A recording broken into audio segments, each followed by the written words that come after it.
Yep, good people.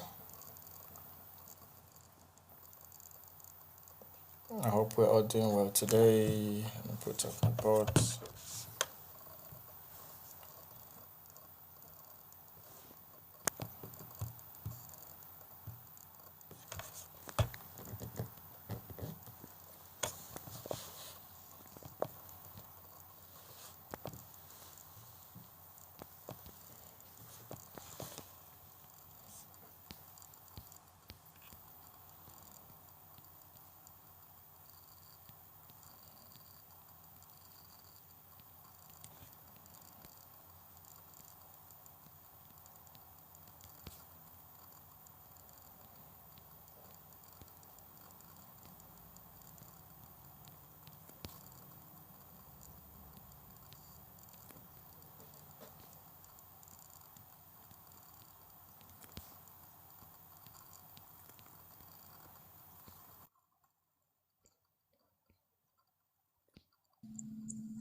Hey people, what's up?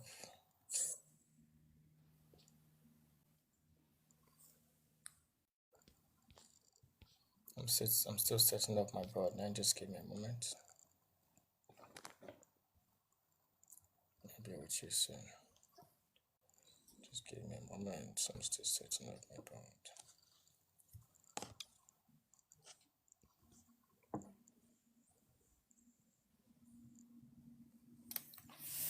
Hey, hi, how are you, Mr. Ancient? Yo, man, I'm good. How's it, man? All good? What's up with you? Yeah, I'm setting up my board. I don't know what's going on, but I'll be done soon. I think the connection is quite poor today. So what's up? Tell me, where are you joining from? South Africa, Oh yeah, Johannesburg. oh yeah, in Joburg. All right, fair enough. Fair enough. It seems like this is the first time you're on my live. I'm looking at you. Okay, I see on Pansy just joined us. It's on. Let's see. Yeah, I Yeah. just got a pop-up, man, and I was like, well, what's happening here? I'm still new with this TikTok stuff. Like, I mean, Is it? Okay, just stick around there. yeah. Don't go nowhere. It's gonna be. What is You're gonna get introduced to it in a very dramatic way if you stay on this live. I'm putting it up. Once so? I put up my board. Yeah. What do you guys discuss here on this one? A lot. Everything and anything. Everything and anything, believe me. Tonight Politics. politics, we often do politics during the day on this live. I haven't done it Okay. in a while though, but we do it during the day from midday. And here we discuss life, relationship, marriage, life, general, everything basically around life. We know politics can be a bit steep somehow in conversation, so we reserve that for during the day, and it has its own specific audience. Um, Okay. so yeah, tonight I'm discussing a dilemma that somebody shared, and they would like to hear people's opinion on it, and that's what I'm bringing to my followers today to come share with us. It's a dilemma. They are asking for opinions. They're asking for help. Okay, yeah, the body's coming up in a moment. So, guys, feel free if you're down there. Feel free to join the panel. Let's have a chat. You know how we do it here, always and often. Um, and then yeah, I would just when everyone comes, I just have a very short experience I wanted to share. You know, and yeah, it's so sad. And that's why usually my live start 8 p.m. every day, 8 p.m. every day. And so yeah, look at the board. You can read what's on the board, and that can help you.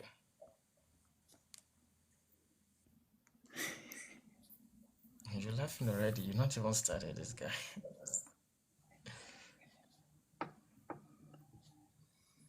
Hey, some serious stuff. You think so? That's not so You serious. from you from where? Which area are you from? I'm in Johannesburg. I'm in Krugersdorp actually. Krugersdorp. Yeah, but Okay. so yeah, I'm here now. You're like outside. You're like Krugersdorp should fall under Northwest or something. Nah, I'm in a Krugersdorp that is close to Joburg. I'm actually in. I'm just next. I'm not Okay. far from Brodiport. Oh, okay. No, that's I don't know. That one is around there. Kruger. There's that Krugersdorp that That's Krugersdorp it that side. shouldn't be part of. It shouldn't be part of outing. No, I'm not there. I'm not in that Krugersdorp. Okay. No, I'll follow you, man, and I'll hear what is being discussed here. I was just Yeah. actually setting up some of my books and some of my stuff here, so the live just popped up, and I said, "Hey, let's join." Yeah, thank you for joining. TikTok does that for me sometimes. When I start a live, it just starts sending people like, "Yay, Mr. Ancient is live. Come on, come on." And I see people coming up and like, "No, you invited me." I'm like, "Well, yeah, I did indirectly, thanks to TikTok." So, and in the end, it's always a beautiful conversation, and we go home, we leave here, so full and robust in conversation. So let's just wait a little. More people will be joining us soon.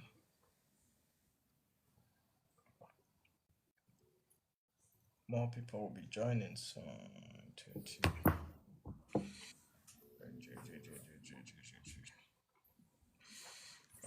Where are my people? I know they were waiting because my live starts at 8. I'm sure most of them were here at 8.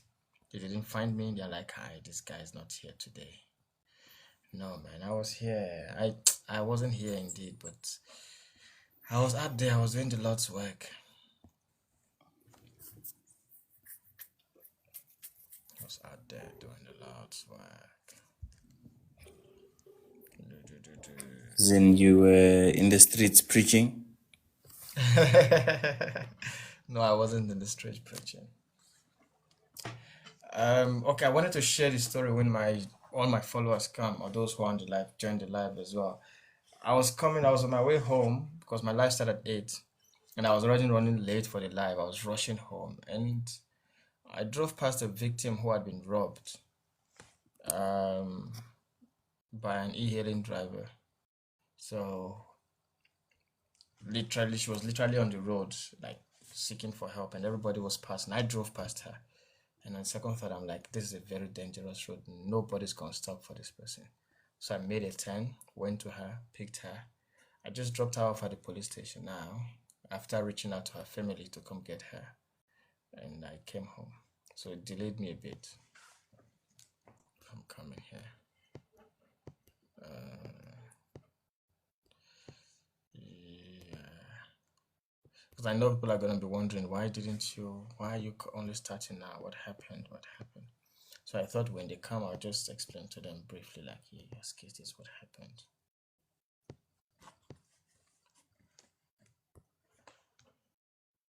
This is what happened. I mean, might as well start.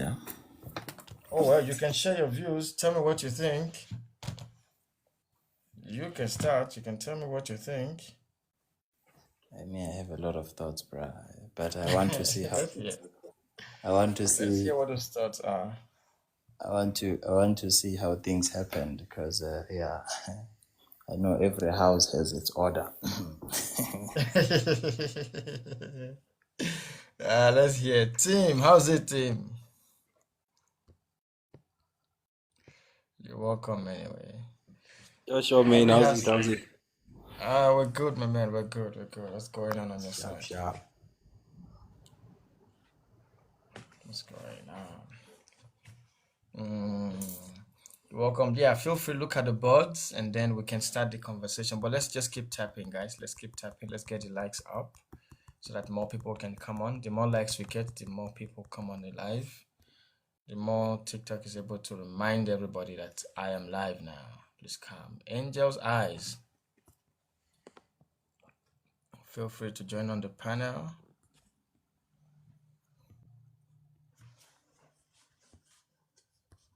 Feel free. Tendo, you're welcome. Feel free. Guys, let's keep tapping. Let's keep tapping so we can get more people in. Let's keep liking the live. The more we like it, the more people come on, the earlier we, but the sooner we are starting the conversation. Yeah. No. Let's do this.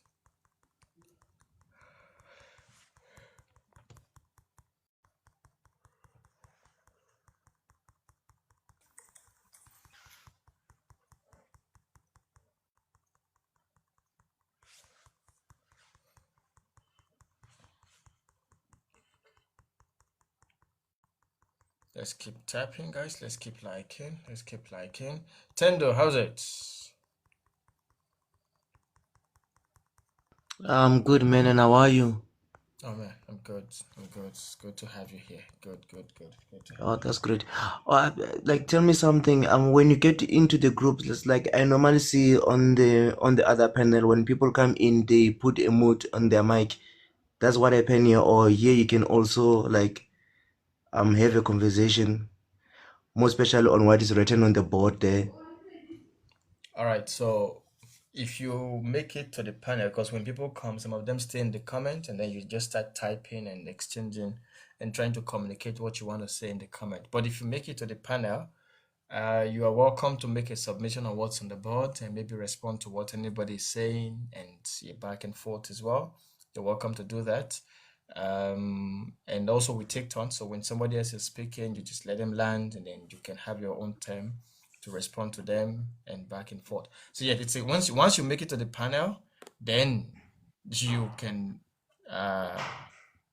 speak. You can have your own say on the panel.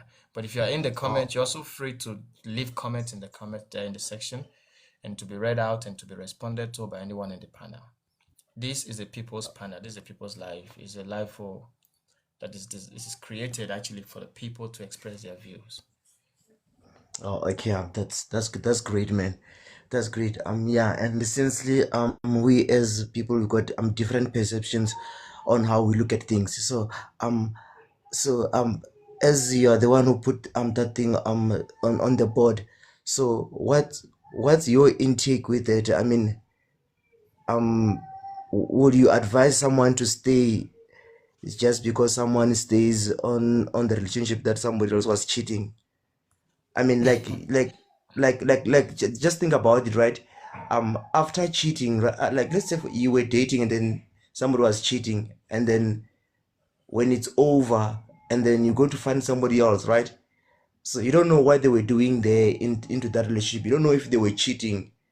Like, let's take the person that you're going to date next. He's separated with his with their partner just because they were cheating. Like, what's the difference now? Oh well, I hear you. Oftentimes, I know you're new on this live. However, just as Mankoa is as well. But one thing, okay, you're welcome. One thing I don't do on the live, unlike what many other hosts would do. That's why this live is different. That's why you see many people always come onto my live. Is I don't have an opinion on this live. I don't have a personal opinion to say this is what I think, because that would drive the course of the conversation. The live is channeled and is guided by the people's opinion, by what you think about what's on the board or whatever that person thinks. If I give you my opinion right now, I can almost guarantee you that that is what will shape this conversation on the live, because it is what the host says. People want to I host what see. I the get host your say. point. You understand? So I may see what I have written was on the board. I may have what I think that I may think, this shouldn't be. But I will not say it on the live, because everybody will start either saying it shouldn't be or they're saying it should be, just so that they can go against. I want everybody to express what they think freely and freely and freely, So I don't have an opinion. Oh, yes. However, just to be neutral, if I see such an advice, I would advise the lady to do you. Whatever she feels is okay for her. She must not make a decision based on comparison of other people's relationships. If she looks at her friends who are not divorcing their partners because they're married, and even when their partners are doing the same thing that his partner is doing, she must ask herself, are my friends really happy in their relationships? Are they happy, or do they look happy? If they are really not happy, then what's the point? If they're not happy, but if they are happy, then you also have to ask yourself, is it the kind of happiness I also want in my marriage? Next, again, ask yourself, is this the kind of life I want to continue living? Now that I know this a little earlier. So what I'm saying is, she mustn't make her decision based on, hi Samantha, she must make her decision based on pressure. She must make her decision based on her own personal values and conviction. To say, it's fine, I know I can work on this guy, we can talk about it and we can move on. Or nah, this is a red line for me. You're crossing the line, I'm not going further. So however it is, she must make a decision. If I have to be neutral in my opinions, that's what I would say. But then I do hope Great. you get my point. Yeah, So yes, everybody, welcome. Caro, I see you. Samantha, I see you. Kahiso, Kani, Mohadi, you're welcome. Yes, please make your submission. Feel free. Tendo, what are you saying? Let's hear what you've got to say. Oh yeah, I'm saying that that's fair enough what you just said. I mean, like it must come from within you that you can stand what's happening into the relationship, not what somebody else wants you to do. Because at the end of the day, you are the one who's into that relationship. So what if you just said like it's fair enough. Okay. Okay. Yeah, it's fair enough. Um, It's just that because sometimes these type of things mostly if it's a relationship whereby there's a kids around, right? So sometimes there's this thing that parents have to stay together just for the sake of the kids. You see, that's correct. and we need to understand one thing about the kids right here. About this thing that immediately when two parents divorce, the kids, the future that they will have, it's like their future is going to get affected by what's going on between the two parents, right? Because how they're progressing at school, chances are high that they may not do better than they used to do before their parents they were going through divorce.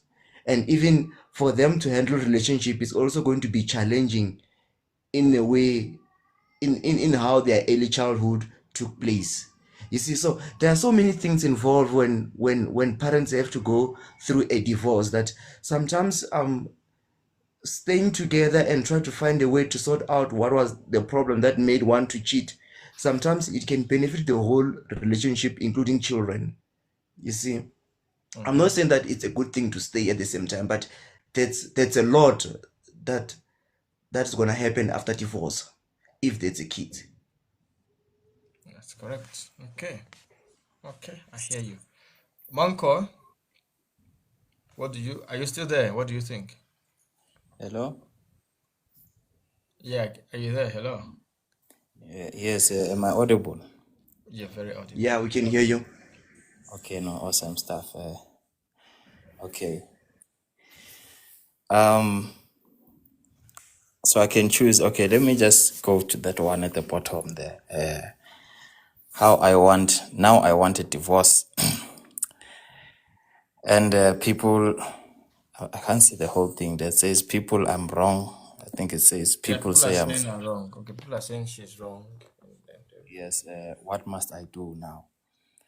I think one should not, number one, find themselves in a position where they are making such serious or such tough decisions based on what people think.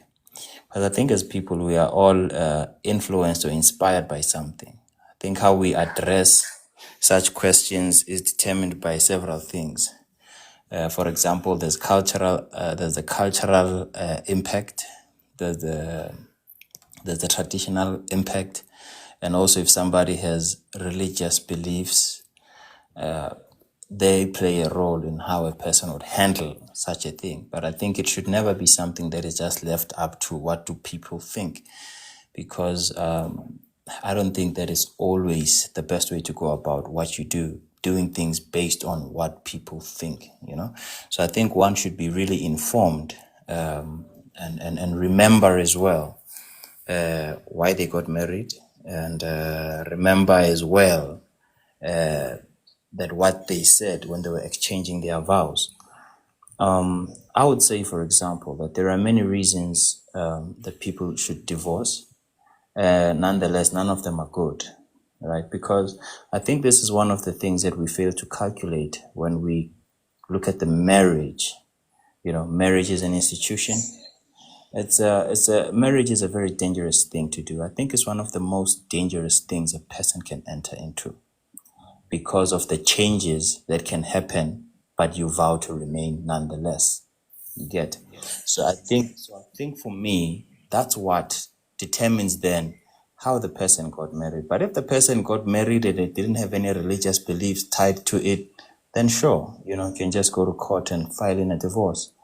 But if somebody had a marriage that was built upon, I'll just use this term, I'll just use a religion that I'm familiar with, which is Christianity. I'm not sure how Muslims and everything do their marriage beliefs and so on. But when it comes to Christianity, when it comes to this thing of marriage and divorce, it's a very hard, one of the hardest subjects. Actually, I think I once read in the Bible, I think Matthew 15 or Matthew 19, when Jesus was teaching about divorce.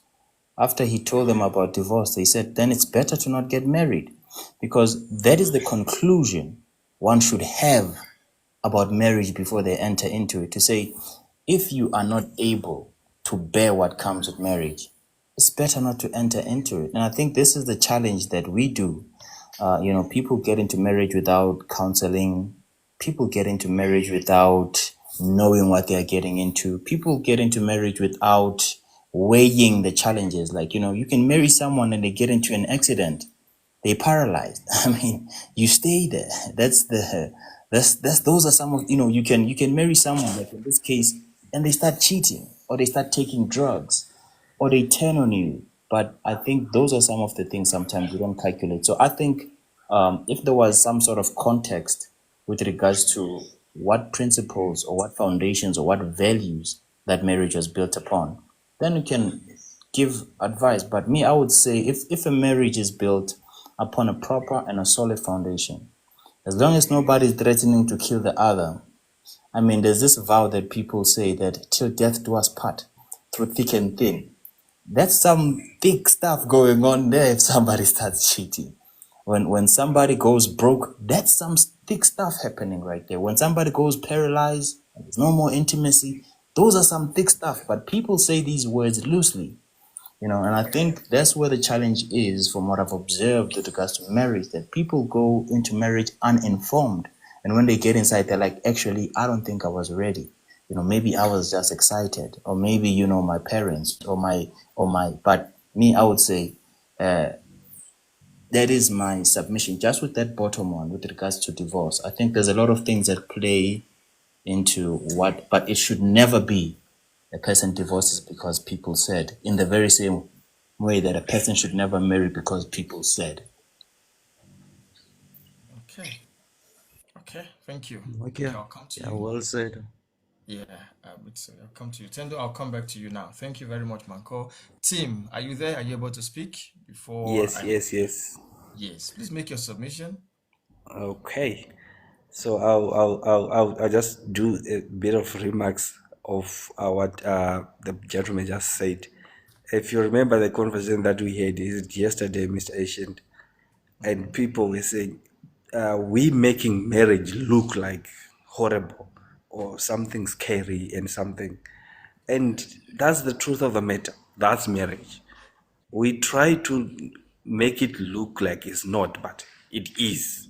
It is a big deal, and we need to start looking at it like that so that we decide getting into it or not, than changing the rules of it. Okay, then I'll start with the first one. So the first one, I'll also attack it in the same way that the first line said, my boyfriend. So the moment you say my boyfriend, it means you are not yet into the marriage. So that's the safest place of discovering scary things. You are at the space where you are lucky to discover anything. If if things happen at that stage, it's easy and it's okay to advise you to actually walk away, leave the relationship, because you are not bound to anything, and there is actually less in other parties involved, unlike the friends that are in the marriage. Because now he's saying my married friends, their husband are doing the same thing. So these ones now which are married, the same sin or the same mistake that the boyfriend has done, when it's done by a married guy, the wife is gonna think of all the entities that are in the new covenant, which is a marriage, all the family members that are involved, the kids that are involved. So the decision becomes not solely yours. It's now a decision coming from a point of love, a decision of how my family even see it. Now you don't just decide to divorce. You have to bring your family into it, consult them, tell them what's happening, explain to them why you have taken this decision. Unlike a boyfriend, you can just decide to block and delete. There is no one to consult. That's why the same act, the married ones are treating it in a different way. It's only of the place they are at now. So luckily, if you are still a boyfriend, girlfriend, you are at a safe place where the decision mostly is all about you and what's good for you. But when you are in marriage, when you decide to say, I'm going to marry, it's because I've assessed everything and see that I can through thick and thin. So now when you feel like that thin is too thin, it means you still have to sit down and explain and consider and reconsider. That's the difficult part of being in a marriage. That's the same way the guy has just said that. You're now thinking, how are the kids gonna hold up to this divorce thing? How are they going to be affected? Now you think of your kids, not only of yourself. You are now thinking of your parents. How are they gonna see it? My parents are church leaders. How are they gonna see it? Now there is a lot of things involved when it's now a marriage. Then we can't then call that is it double standards. No, they are not being giving you double standards. They actually more or less wish they were at your stage of boyfriend and girlfriend, so that they can make the decision of leaving easily because of cheating. But unfortunately, they are now bound by the covenant of marriage. They have to think and sometimes endure and sometimes try to work it out, even if it's not pleasing at the moment. That's what marriage comes with. So they are telling you from the point of love that this cheating that you are seeing is happening on you while you still have the opportunity to leave. Please leave. We are no longer having that privilege. Not doing it is not because we don't think that's the right thing, but the privileges have been limited with a lot of factors. That's my submission for the first two part. For the bottom part, where he's saying my husband stopped helping me with the house, I feel like to start with, the husband is just childish. You can't really make a decision. You can't really make a decision because what social media have said. Come on. And also the chores you do them in the house. There is no social media that's gonna be seeing you. Come on. This husband actually is letting us down. So yes, he's letting us down. But also that's another downfall of everything has got negative and positive. That's the downfall of social media. Social media, sometimes we portray something that we don't apply at our houses. We just come here and talk things and encourage other people to do other things. And then when we go home, we become humble and become good people, forgetting that some people actually take these advices and actually think that okay, this is it. That for being a man, you can't wash dishes. You have to be the head. You have to be calling shots. Now you now thinking that somehow something is wrong with you. Now there is nothing wrong with you. That you just loving your wife, and then their wife also is now. So this is two childish people now saying I'm going to divorce my husband because he doesn't want to wash dishes. Come on, guys. Come on, guys. How can you say really an adult is saying I feel like I want a divorce? Why? Because my husband doesn't want to wash dishes. There, there is bigger problems. We have bigger problems. People are facing the first one of cheating. People are being abused, gender-based violence in marriages. Some they just don't say anything, and then someone says, I feel like I want divorce because someone doesn't want to wash dishes." I come on. We are better than that. That's my submission. We hear you. We'll come back to you. Yo, Kahiso. Yo, good evening.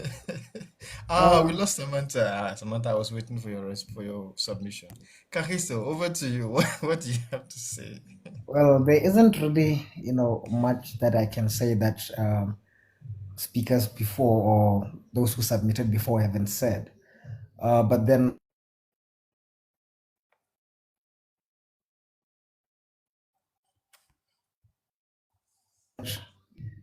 what happened? Sorry about that. I think there's something wrong with my network. Okay, so I like the fact that the first one actually does highlight that it's a boyfriend. So if it's a boyfriend, I think it's a good thing I'm not advising the person, but I think personally, if it's a boyfriend, you can just leave. This for me,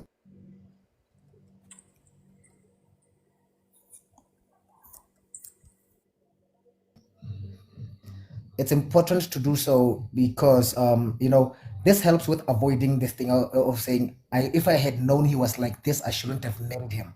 It gets rid of the regret and everything. So I think if it's a boyfriend, you can just leave, start afresh, find somebody who will actually because we live in times whereby cheating is as fun as it might seem. I do cheat, but then as fun as it might Oh, seem you to cheat, do? it's also, yeah, I do cheat. It's Oh, also very okay. dangerous.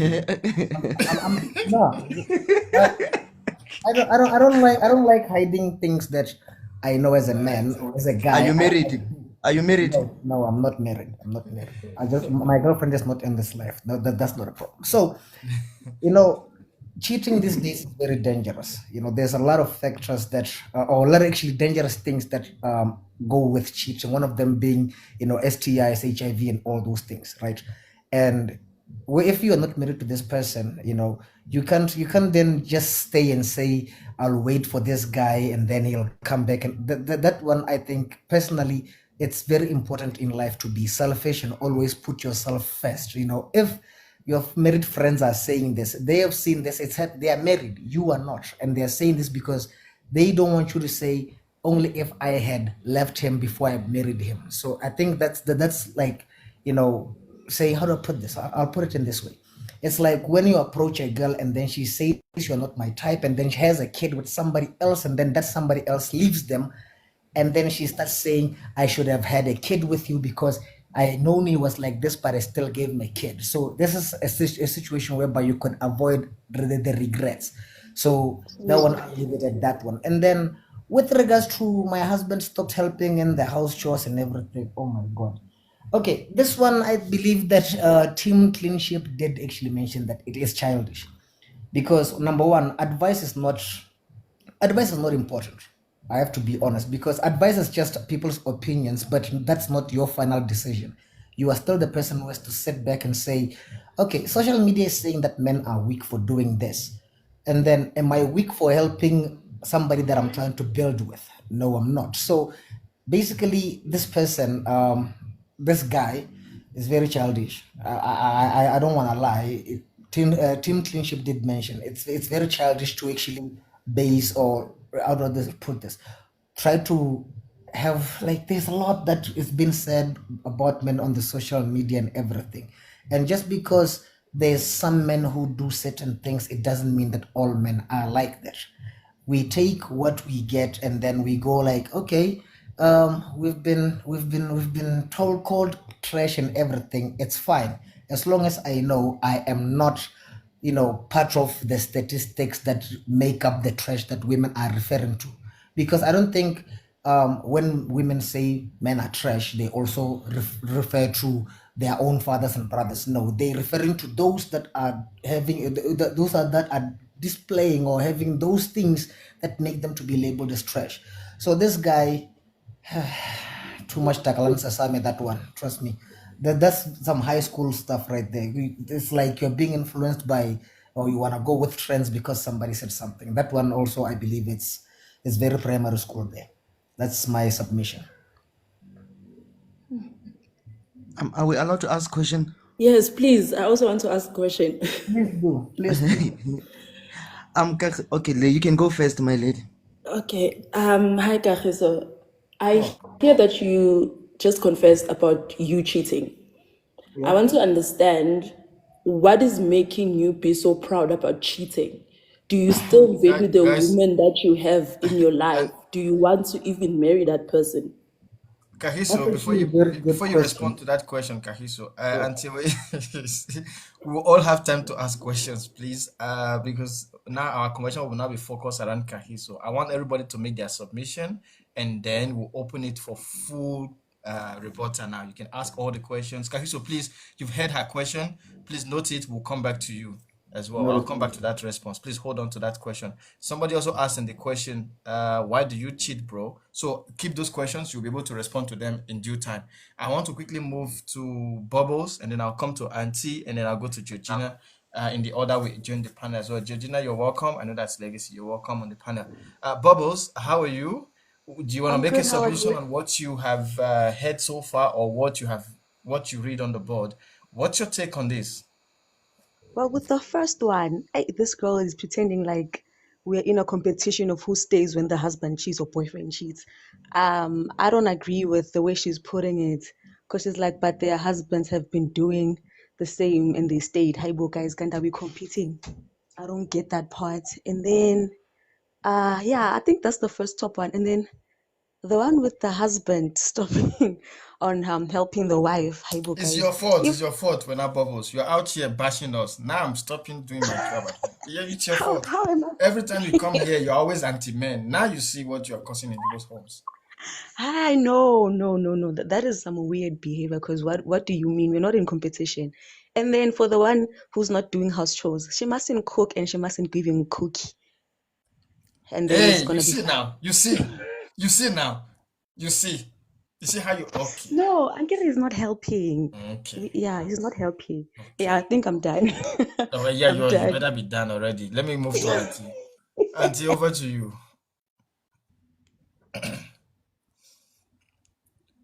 Is Auntie there? Yes, I'm here. Sorry. Yeah, please make your submission of what you heard. Okay. I think this relates to everything. It's all about the trending. What is the social media saying? We are being influenced as women, what we should expect in our lives. So the first one, the fact that she feels like she needs to compare her life to her married friends. Now I understand why married people don't want to be friends with unmarried women, because she needs not to know what is happening in the household. She now is making it out there why we should not be friends with married people, because she's competing and now she wants her life to be fulfilled by this expectation that a man does cheat. However, these people are already married, so they also have families involved. They have everything covered. Even if that man cheats, it's very hard to go back.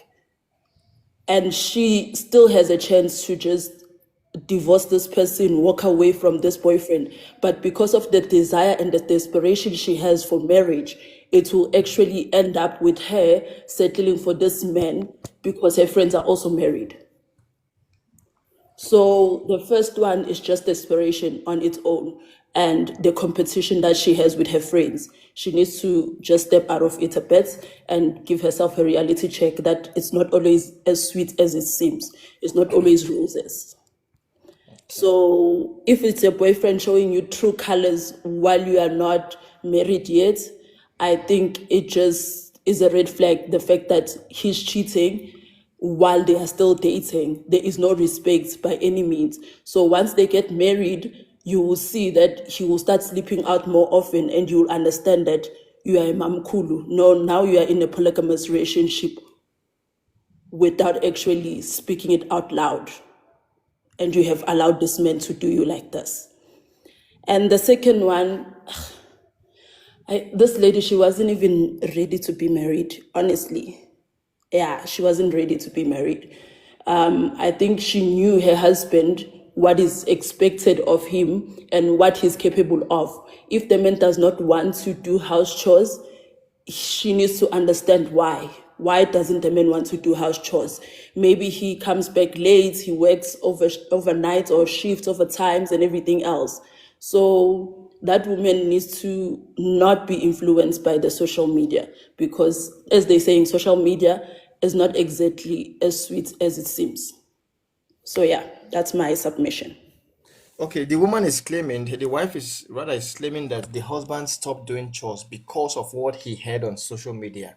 Because he Okay. heard that men who do chores at home are weak, they're lazy, they're not men enough, and so on. That's why he stopped doing chores. And so now I think there's so much burden on So the her, husband according is to Tim. influenced by the socials. Yes, the husband is influenced by social media. So according to Tim, he stopped doing dishes. So now she wants to divorce him because of dishes.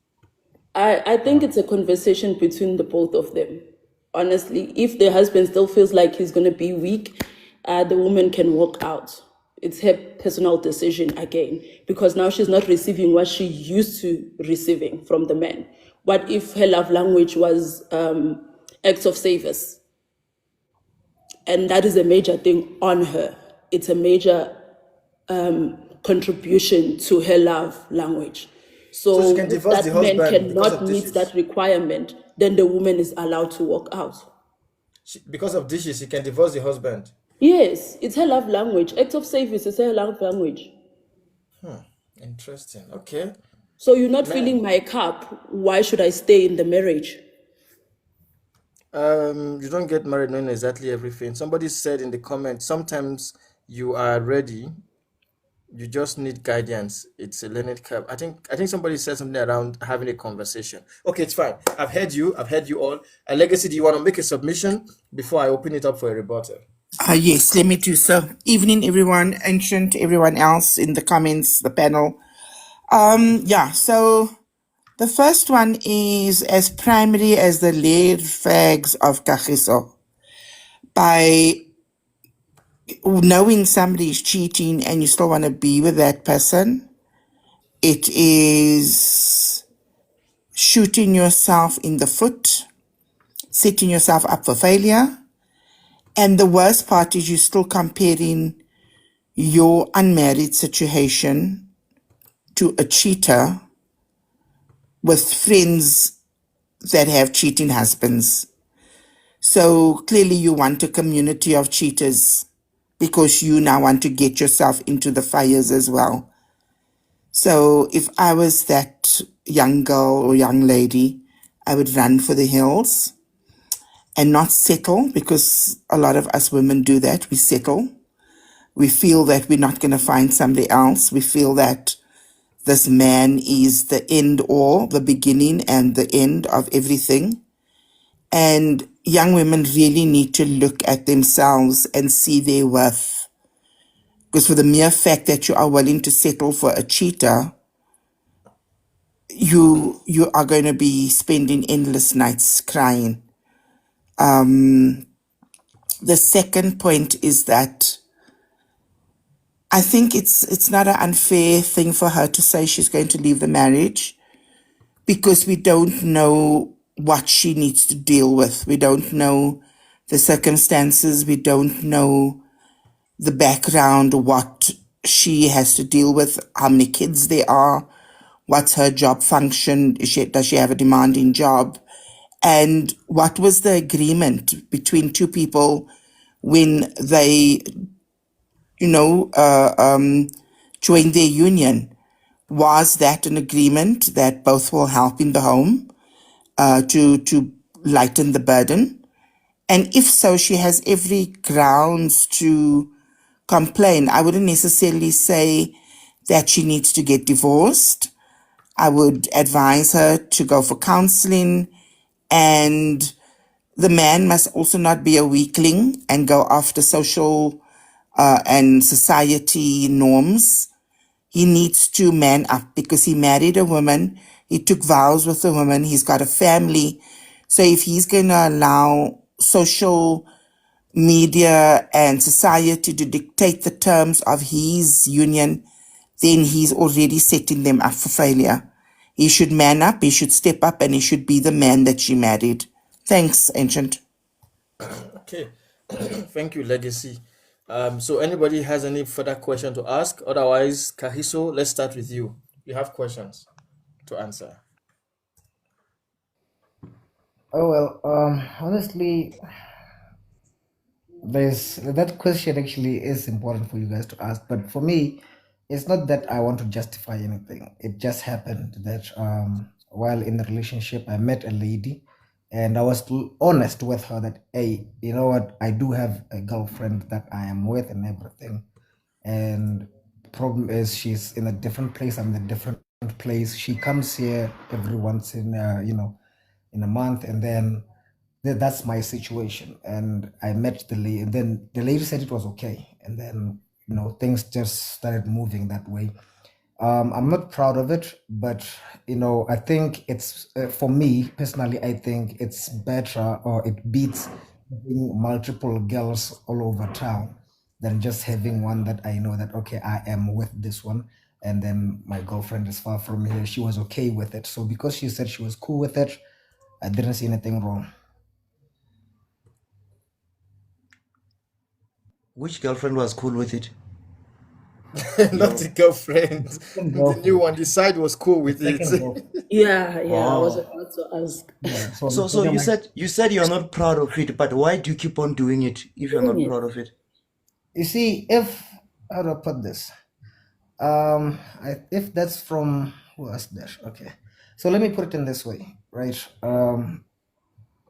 With the kind of life that I would say I live, I figured it was safe to have one girlfriend or one side chick, than because I'm mostly on weekends out clubbing, right? So you meet a lot of people in clubs, and because my girlfriend doesn't stay here with me, right?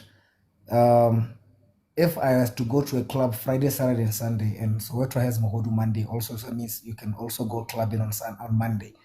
So now that would be four different girls, like on a weekend, because now when you're at a club, you buy booze, you say hi, and all that.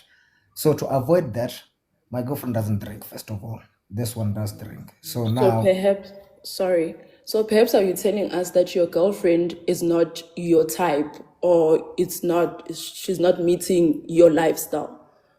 So are you no, guys perhaps not equally yoked with your girlfriend?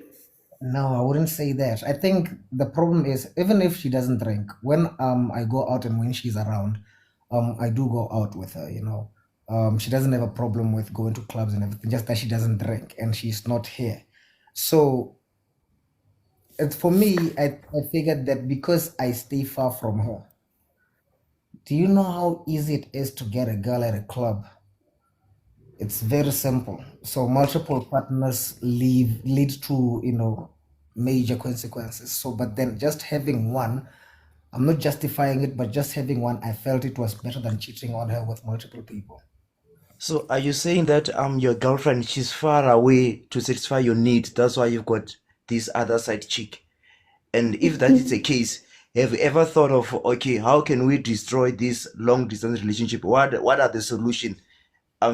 Rather than me having another side chick, or how about I stay with the side chick because she's always there? So have you ever have a conversation with yourself and then think about it?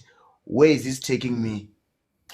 Well, that's actually a good question. But my girlfriend is not far to satisfy my needs, and this doesn't mean that I do not love my girlfriend. I do. Um, and we can't stay together now because of work, right? I'm in the other side of the country, she's on the other side of the country. So meaning that it's long distance, right? So I'm not seeing her as frequent as I would want to, right? But that Is it doesn't, worth it to keep the relationship? yes, for me it is. And you're a bit double standard with things because beginning you told us about having sicknesses and everything else. But now you're also out of the relationship and aren't you conscious about infecting the woman that you have in your life? So, actually, I think I remember telling someone that I'm not afraid of getting sick, I'm afraid of getting her sick. Which is why, at my age, it's very funny that I'm almost 40 with no kid. And that's because I always make sure that there's rubbers in my room. I don't want to make that mistake. So And so so so actually, what's like I need to understand something. What's your goal when you are in relationship with someone? Is to have a family together? Is to have two kids together? Like, what's going on actually? What are you like? What are you waiting with your partner? If somebody is there and then the other one is there, and you're saying you are 40, you don't have a kid. Like, what's your goal? What do you want to achieve at the end of the day? now, how do I put this? Um,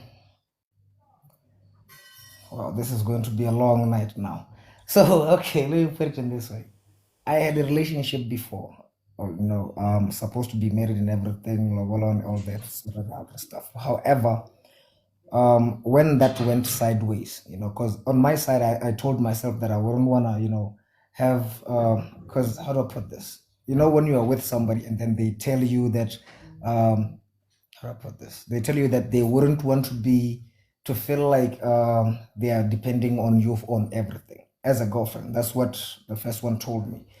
And then she said she wanted to focus on career and everything, and then it ended up not working out at all. So with my girlfriend currently, the case was the same to where she said no. Recently started working. I wanna, first establish myself and everything. I don't think starting a family would work. So that's why I don't have a kid with her, or I don't have kids with her. But What do you want? oh, definitely marrying that one, bro. Definitely marrying that I one. mean, I mean, do you want kids? Yeah, I do. Come on. Why staying with somebody else is not ready to have kids with you, even though you love them, but you have different goal? You see now, that's very funny because now you're saying that at my age I don't have kids with her, but I'm still with her. Yeah, that's like, are you Then, putting yourself first as well? Like, yo, what's going on? Like, are you going to give me a platform to answer you? Like, listen. So right now, if you look at the second part, my husband stopped, blah blah blah. A lot of things might be, how the reason why I believe even everyone else would see it as childish is because one, when you are with somebody, it's a partnership. So if it's a partnership and the other partner feels like they are not established enough to start something, you do not have to push it, right? I felt that if my partner said she was not ready because she was now going to like make sure that she's established career wise, and then be able to stand on her own, then I wasn't going to go against that, which is why I'm still with her even though we don't have kids. but you're not getting any younger. Don't worry, I won't have menopause. That's for women. So that's why I'm not going to actually with the brides. It's deeper than that. So that's why I'm not going to leave that one. What do you mean? Okay, I'm done with my I'm not questions. going to break up with my girlfriend. I know I'm cheating, but I won't break up with her. So what if she You know breaks you. up with you? No, I am. I have two girlfriends. That is cheating. Hey, boo. Can I ask a question? Yes, you can. Did you say earlier that you had told someone that you're not afraid of getting sick and you're not afraid of making your girlfriend sick? No, I'm not afraid of getting sick, but I'm afraid of getting sick. So if you're not afraid of getting sick, but you're afraid of getting her sick, explain that to me. Okay, so this for me, or easily put, I use protection always. Okay, so by you making a statement of you're not afraid to get sick, does that mean you're careless at times? You can do the deed without protection? I'm not going to lie and act like a couple of years back, there was a time it happened, right? And it stressed the hell out of me, you know. But then I had to like own up and then, get tested and everything, and it came out that I was not sick. And then I learned from that, I said that statement during that time whereby I had done, deed without, where it was actually reckless. But then after that, it was then, where I had to sit, introspect and everything. And then that's why now I told myself that as long as she's not ready to have kids, then, it's protection one way with her and everybody else. Okay, next question is, do the two women know about each other? No, one Okay, knows so about the other one. okay, so how do you explain to the first girlfriend, obviously, that you were not using protection with, right? Am I right? Okay, so at No, first, wait, let me finish. okay, So say yes or no. The first one, you were not using protection when you guys were together because it obviously got to a comfortable point. Right. Now you meet number two. How do you explain to number one all of a sudden that you need to use protection? Isn't she wary, or doesn't she question why all of a sudden, or are you not using protection with her still? I am using it with her. It was actually, how to put this? She started working not so long ago, right? And for me, it was more of she said it like this was after I got tested and everything, that no, the work doesn't require me to have to start this. I want to do this also on my side before we can have kids. So for me, I was like, okay, this for me because I'm not going to how do I put this. Should I do okay? So the pull-out game thing is not my thing, right? So I was like, nah, then this is what's going to happen because I don't believe in, pulling out being 100% guaranteed that one will not get pregnant. So just to be on the safe side for, your career and stuff, this is the route will be taken. And she was okay with it. So this happened after you met number two? No, that was before I met number two. Oh, okay. And how does number two feel about you using protection? Oh, number two, man, should I say this on a life? Okay, number two used to be, how do I put this? Promiscuous. I'd Oh, a say man. number What two was is number two? actually, number two is I would say bisexual, if I have to use that word.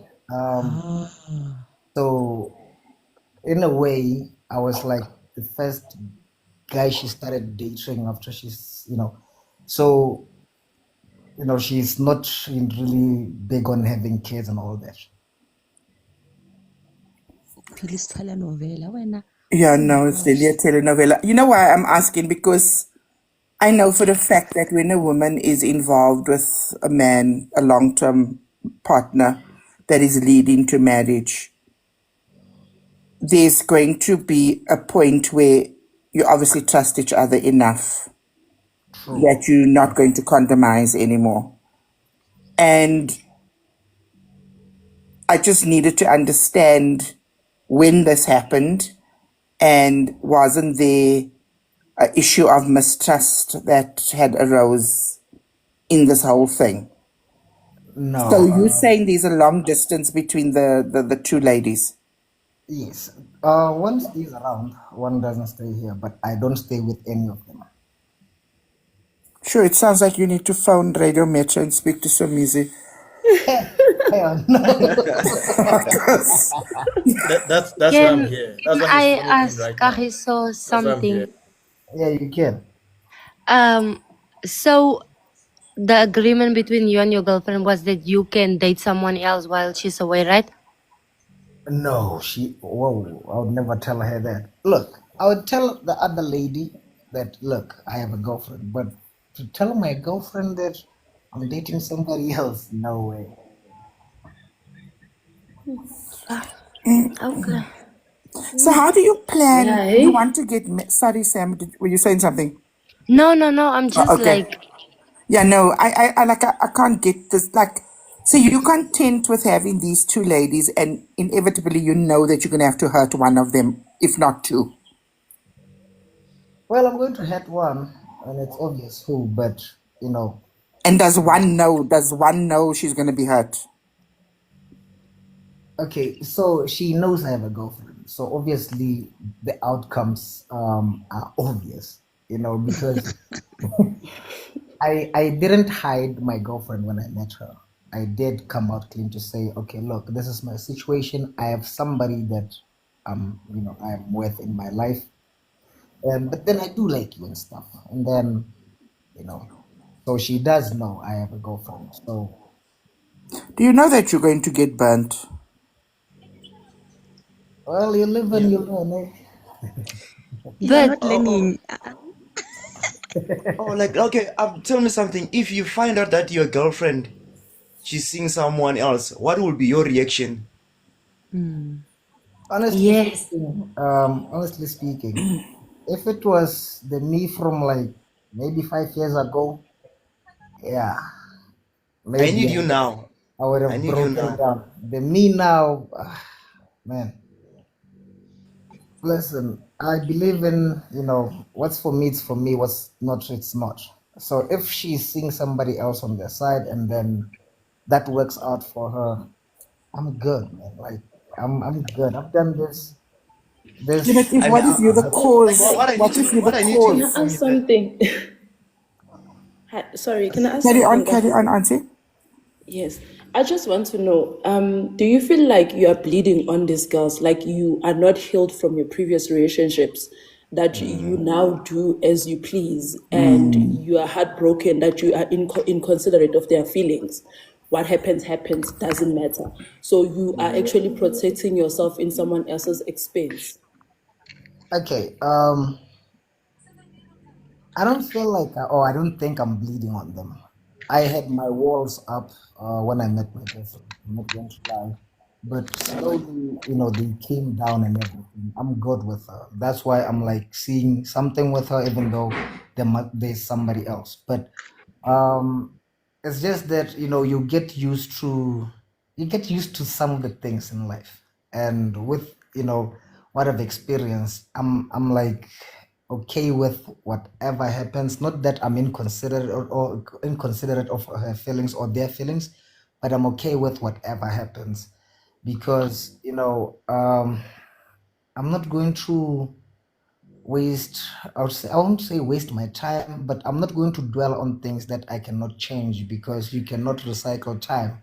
So instead of me sitting here moping and wasting time, I'll just see it going forth. I'll be fine. Hi everyone. Hope everyone is good. I you think we had this conversation with Kagiso sometime before. I'm not sure. Yeah, we did. Anyway, yeah. I think where we ended was you had to go and fix your past trauma because yeah.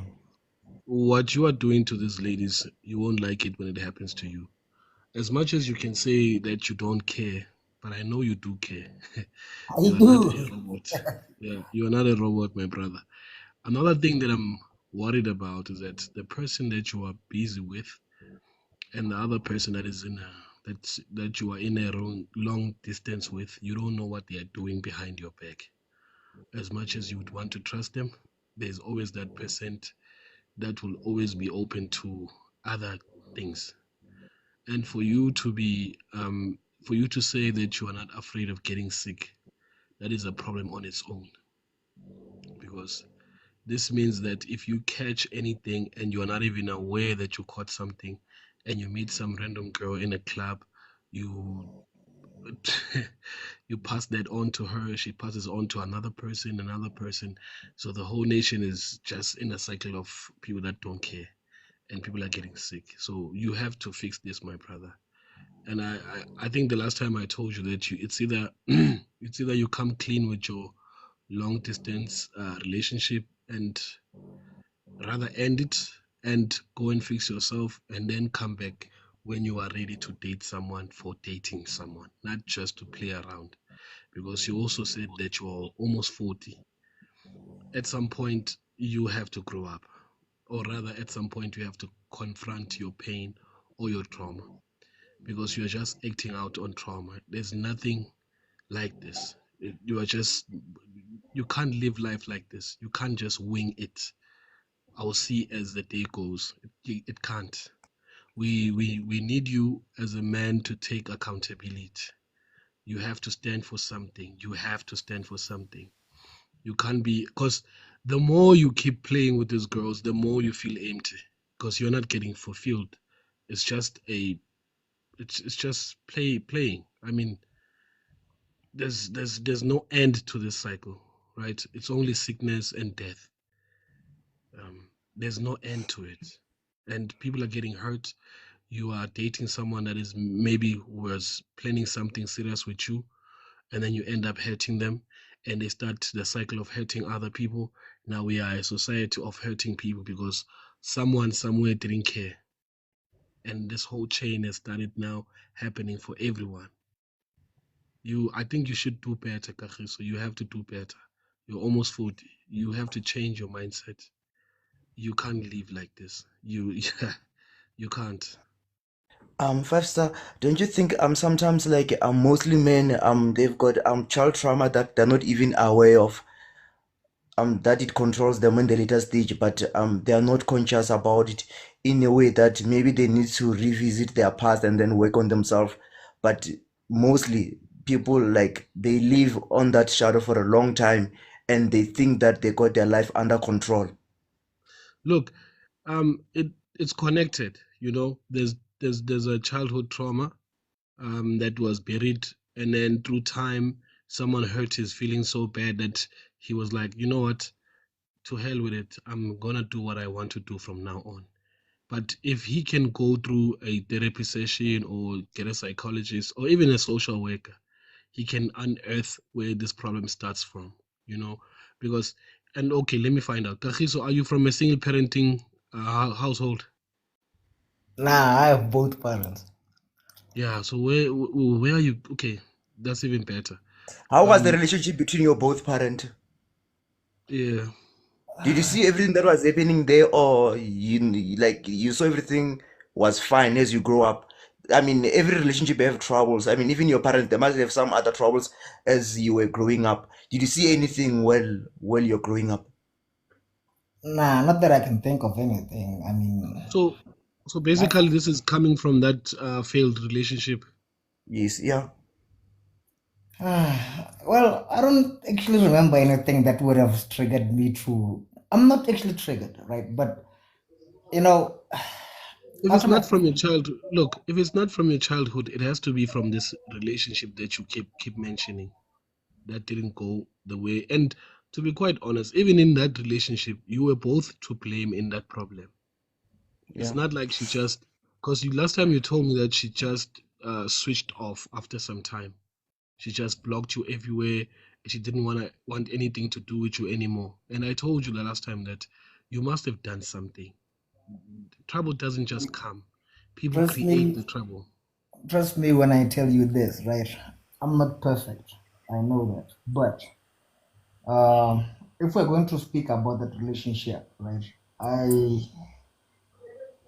I practically played husband on a on a boyfriend position, and that backfired very bad for me. Yeah, look, my brother, as much as you say you were good to her, ne, you must realize that there must have been instances where she has told you about something that she doesn't like. And maybe you didn't see it as something that is much of a trouble. Yeah, well, it's little things that boil up to a breakup. It's little things. You didn't give me a compliment, because women thrive on attention nonetheless. You know, they want to be, they want attention, they want all of these things. And maybe at the time you were looking at the bigger picture. Yeah, well, you were looking at a survival. Is she fed? Does she have the thing that she needs? And you didn't see the little things that she wanted. Yeah, well, it doesn't just come from nowhere. You can't build something with someone for 9 years and they just suddenly out of the blue they just block you everywhere. There must be something that you have done, and there must be something that she has done, and that made the relationship become sour as time went on. And when there was an opportunity for you to communicate, sit down with each other, and try to make each other see where the problems are stemming from, that wasn't given an opportunity. It could be those things. I'm not sure. I'm just speculating at this point. But these are observable results, like observable behaviors, in fact.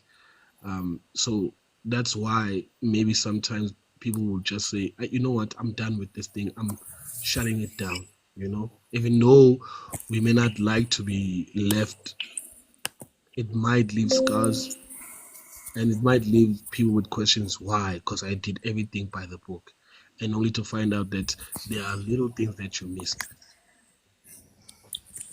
Can I say something to that? Hello, everyone. Good Hello, evening, doctor. and thanks for inviting me. I just joined in on a part of the conversation that I just want to say something to.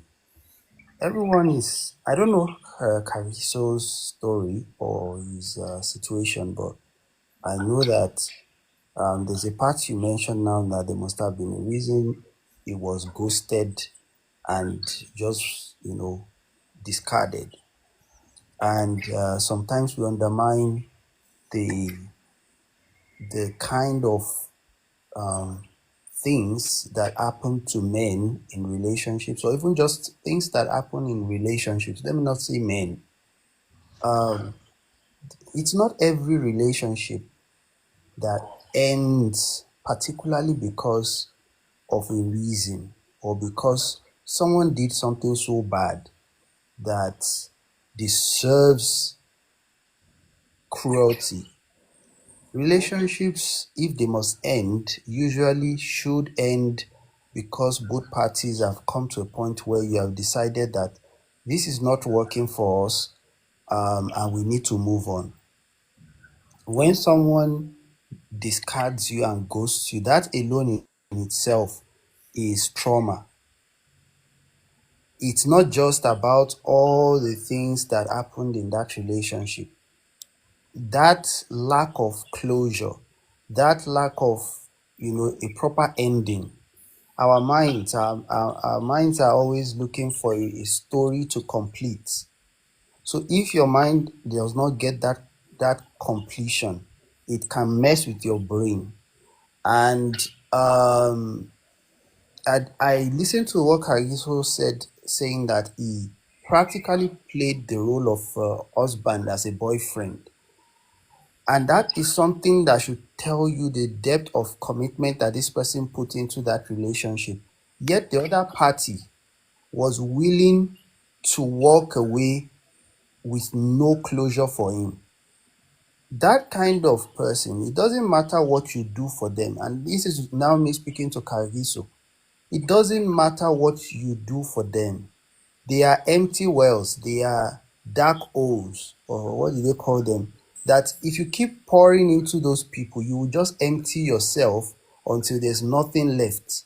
And probably that is why you've gotten to where you are now. You've not pulled yourself back and stopped giving your energy to that person. You are still there trying to figure out what did I do wrong? No, it's not you, it's them. Sometimes it's them. Sometimes it is them. They needed to take everything you have to give, because they themselves don't have to give.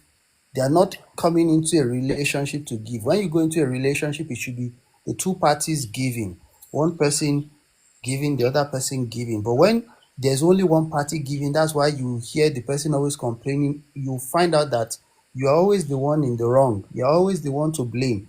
You're always the one that is apologizing in that relationship. You're always the one offending that person.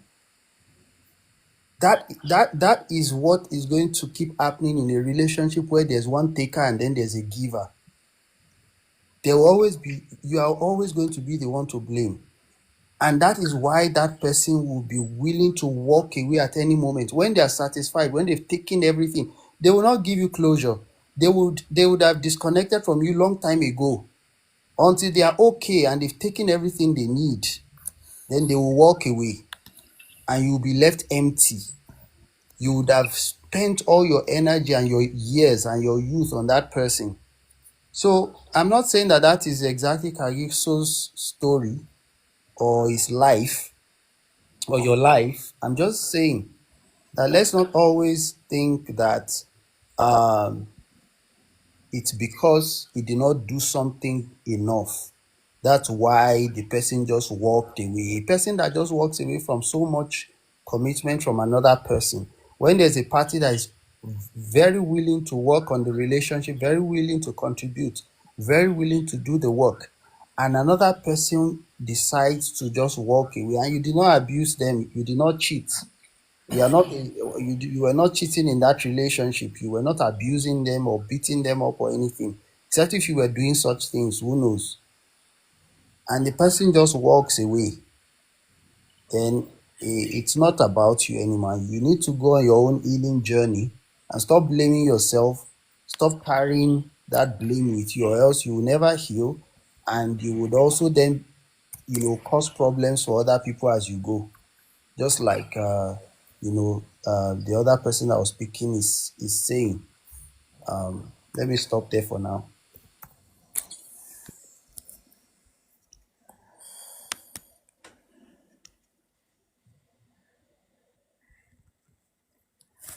Awesome. Thank you, Doctor. Appreciate. Yeah. So, Kagiso, do you have anything to say after listening to that?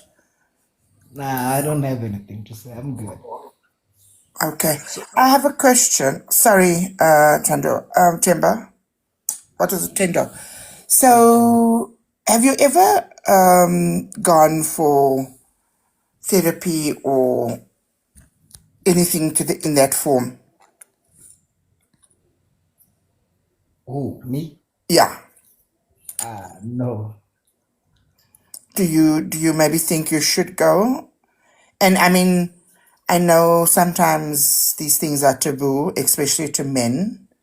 But I think for yourself, for your individual growth, and just to identify, maybe there's something that is lurking in the dark from your childhood that has happened that you haven't identified.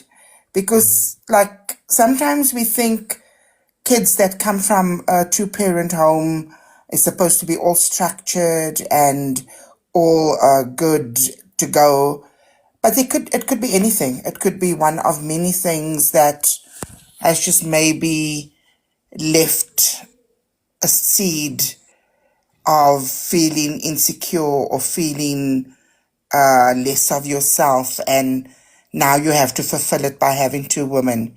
And also something happened in your previous relationship that you can't identify to, but something definitely happened. So I think just speak to a professional. I mean, so that you can get closure, that you can also make a stern decision on what direction your life is taking. Because right now you're in limbo. You don't know whether you're going forward or whether you're going back. So what I'm seeing this as is you found somebody as a plan B in case plan A doesn't work out. So you're always wanting a safety net because you're afraid of what happened in your first relationship, in your previous relationship. So you need to be comfortable enough within yourself that no matter what goes on in your life and no matter who let you down, you must be in a position to stand tall, stand alone. We all fall, but the important thing is how we get up again. We dust ourselves off and we move on.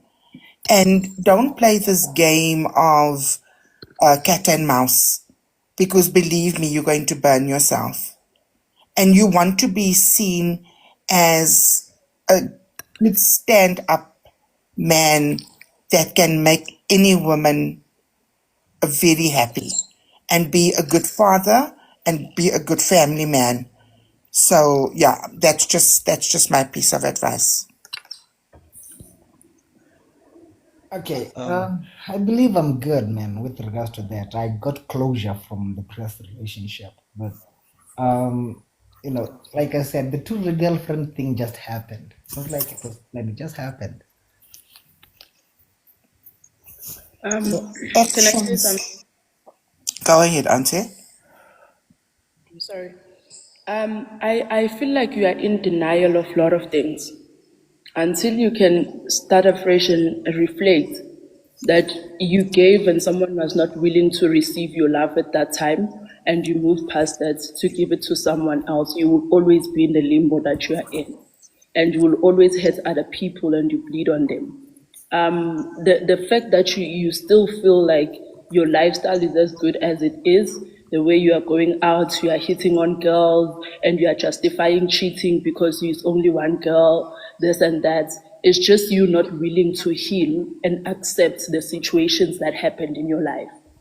And until you personally take charge of your life, no one else. Right now, it feels like we are speaking to a brick of wall. Like we are just speaking to someone that is not even gonna take it.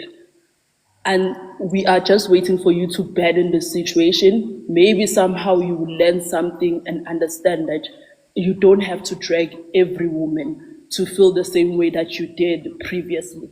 There is no need for that. That's not even it, Auntie. I mean, how do I put this? The closure part, trust me, there was times whereby it had affected me. But 2 years, 3 years after the relationship, I actually, met the person. We spoke, and then I got to understand what had happened and everything. Um, and I've moved past that. And believe me when I say I don't have any trauma that would make me want to have two girlfriends, right?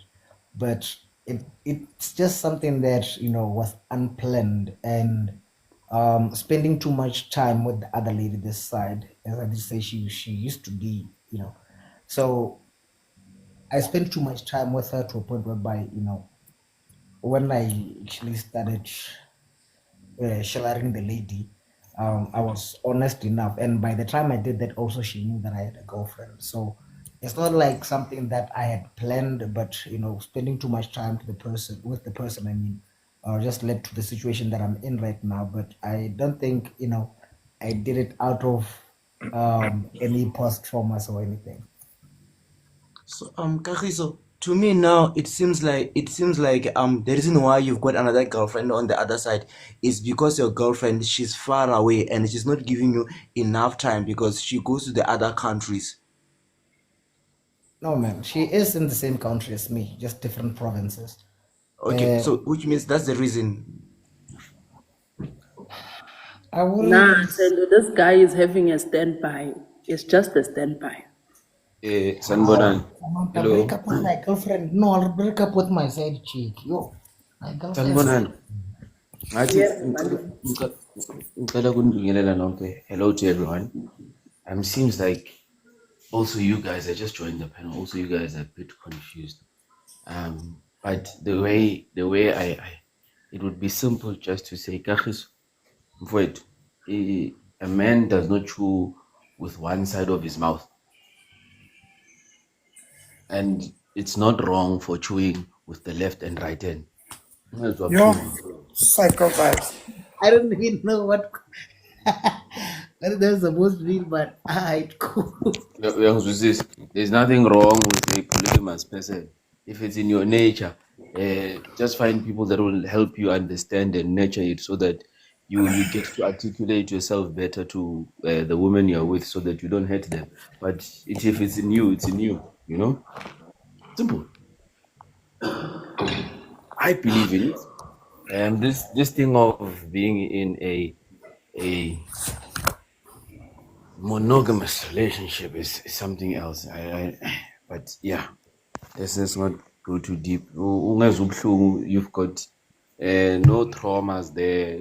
Life happens. We can't say because you're cheating on someone is because what Chan. Just follow the way you feel. Simple. Can I disturb you there a bit, Malume?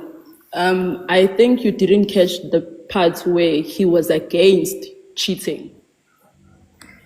he was against What I'm polygamy when he first okay, spoke.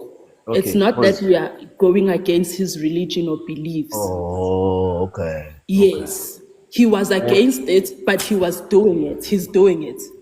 oh, can I help him? Kagiso, you can't run away from who you are, Mchan. Don't be against it, embrace it, Mchan. Simple. No, but it's not him, so you can't embrace it. But he's doing it. So why are we having the He's on conversation? the rebound. He's not on the rebound, it's in him. He is. He had a breakup. The girl hurt him. Then he got another girlfriend. When he traveled, he met another girl, and now he's playing the field. He almost had 3. So what I'm trying to say is he's not that's why I'm saying for him not to feel bad, he must get the assistance of people that understand polygamy. So he can tell them, "But Chief, I'm not cheating on you, I'm with both of you." So that he doesn't feel bad and be against it as if he's harmed the world. No. There's enough to I almost said No, I actually did think of that, but the thing is, you see, I spoke to my girlfriend, but then I said it not directly, but I was like, the day I cheat on you, I'll just call you and the other person, then leave you here, then just go out and come back no, later. that's the wrong way of doing it. You see, That's I'm trying to yo. assist you. Okay. Wait. That would be wrong. If you bring them get what together I like said? that, it would be wrong. I didn't say You must it manipulate directly. them. You must manipulate them. You can't bring them together like Oh that. my word. You must manipulate them. In a sense, you must make them understand and see why this unionship is going to work. Hence, I'm saying, when you are a polygamous person, you are an African brother like me. So sometimes we feel No, bad. but I choose to disagree with you there. I don't think he's a polygamist. I just feel like he's at a situation where he wants to feel safe because he's never actually thought of having 2 wives. But He's he just just in a said now. He situation just right said now now. where he needs to have a side chick, where long distance, whatever reasons he gave. But however, it's not that he believed in having 2 wives. That's Don't not you think him. those are So excuses? right now, Don't what you are doing is influencing his behavior or his misconduct to make it right. Wrong is wrong. That's not who he is. You cannot force him to believe in something that he has not believed in the longest time. Just because it's convenience to him, now he needs to do it. Okay. He needs to be a polygamist because it's a convenience to him because he has 2 girlfriends. That is unfortunate. I have 2 questions for Kagiso. Then I'm going to stop asking and responding. Kagiso, my first question to you is, in which age group are you? Early 20s, late 20s, early 30s, late 30s? Late 30s. Late 30s. Yeah. I'm trying to stable for it. Sugar and stress. Akusana sidingo sokuthi uthi njani. You've been doing this thing and it's been leading to the same outcome. Ekugcineni, for you to be happy insizwa yakithi, thola abantu abayithu besimame abayi-2 ukwazi ukujabula uphila impilo yakho lula. Isimple mfowethu, ungaze uzwe buhlungu ukuthi uyajolela into ukuthi uphile lula so ufike ku-30 mfowethu. It's simple. Sitholele abantu abesimame abayi-2 abazwisisayo ukuthi wena ulo muntu lo. Futhi ngiyazi ukukhuluma nendoda endala ke manje. Angisakhulumi nomfanyana. Uthola umuntu omdala umtshele ukuthi akuncede kubahlanganisa, bamanipulate, ba-understand ukuthi abakho bobabili. Uphila impilo yakho mfowethu. So, can I ask Malume, what is the reason of polygamy? Is it to satisfy men's desires? No, Because it's it to sounds like that from your point of view, from what I'm hearing. You see, sometimes we have to then go further deep into this conversation of polygamy. Sometimes your relationship as a male figure will not work out because you are trying to do something that is not within your spirit, that is being having one. But the moment you try and diversify your attention and try and be with more than one lady at once, you'll be gifted the blessing that you are so looking for, to have a companion or companions, because your spirit allows it. Me, I always say, to those that are reaching mid 30s, mid 40, mid 30s, like 34s, 33s, and 37s. If you are not married by that time, something is wrong. And because you are unable to pinpoint it, try polygamy, because it might open. There are those that have been in relationships and now it's getting late, and you've been trying to settle down, and your ancestors are disagreeing with you settling down with one. Have two and try and settle down with two. I promise you they'll agree. Maluma, how many wives do you have? Chana, I'm in my early 20s, so I can't say I am going to have anyone. I'm still playing the field, my guy. So how do you give somebody that advice while he's still playing your field? But I'm not sure a divorcee can tell an unmarried person to get married. This is one and the same thing. It's understanding. So you fit into point one in the male form. Hey. I think Malume, you also need help as well. And I can't say so. I don't need You've help. come to the right place. You're in a safe place. You can tell us your soul. Yeah, I think Malume needs Malume and Kagiso, they're on the same group. Yeah, and no, they need they're on to the help. couch today. Yes, I think they both I need just feel help. like Malume likes to create chaos. Yeah, It's no. not Masculine and Maluma in the same WhatsApp group. With all due respect, Georgie is for me. She's the female leader of the pack. Yeah, may I respect her with all I have. Even I removed this other one that was disrespectful towards her. But in this instance, I want to categorically state that me, and in a robust man, I'm not hurt. I don't need help. I'm not hurt. I've been healing and I'm healing well. I've healed. There's no way that it's a scar. Bro, you are healing. You are healing. I'm healed.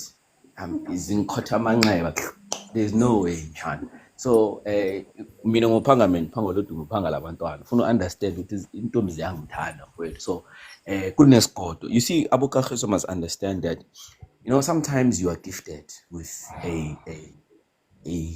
a way of speaking to ladies, and it just immediately you just wake up and ladies want you.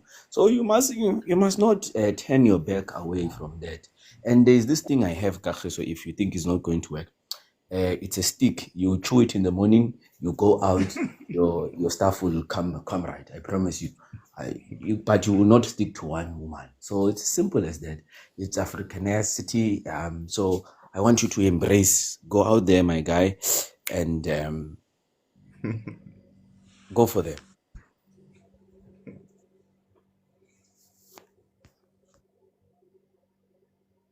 I know. Okay, guys, I'm going to turn in like at an early one in the morning. But anyways, it's always dope talking to you guys. Hope you guys have a dope one.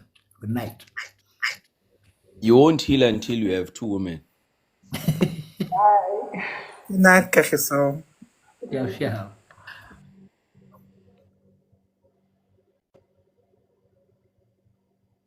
Okay, I think I'll try to answer the topic on the board because I also will stay for too long. Thanks, Doctor. Go ahead.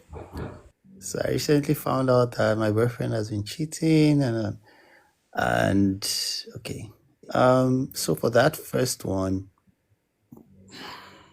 I think people just need to get comfortable with whether they think cheating is a deal breaker for them or not, and maybe there are reasons for their decisions on whether it's a deal breaker, and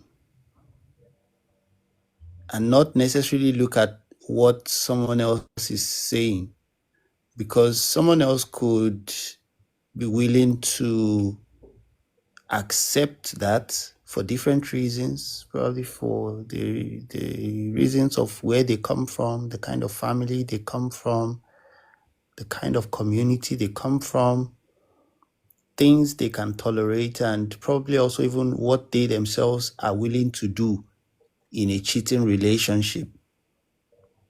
because there are people who their partners will cheat and they would also go cheat.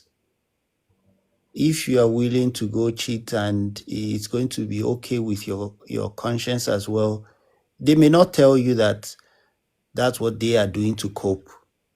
They may not tell you that with their partners that are cheating, they also make the partner's life miserable. Because there are partners that might not cheat in return, but they know how to get back at the man. They know how they manipulate him. They know how they control him.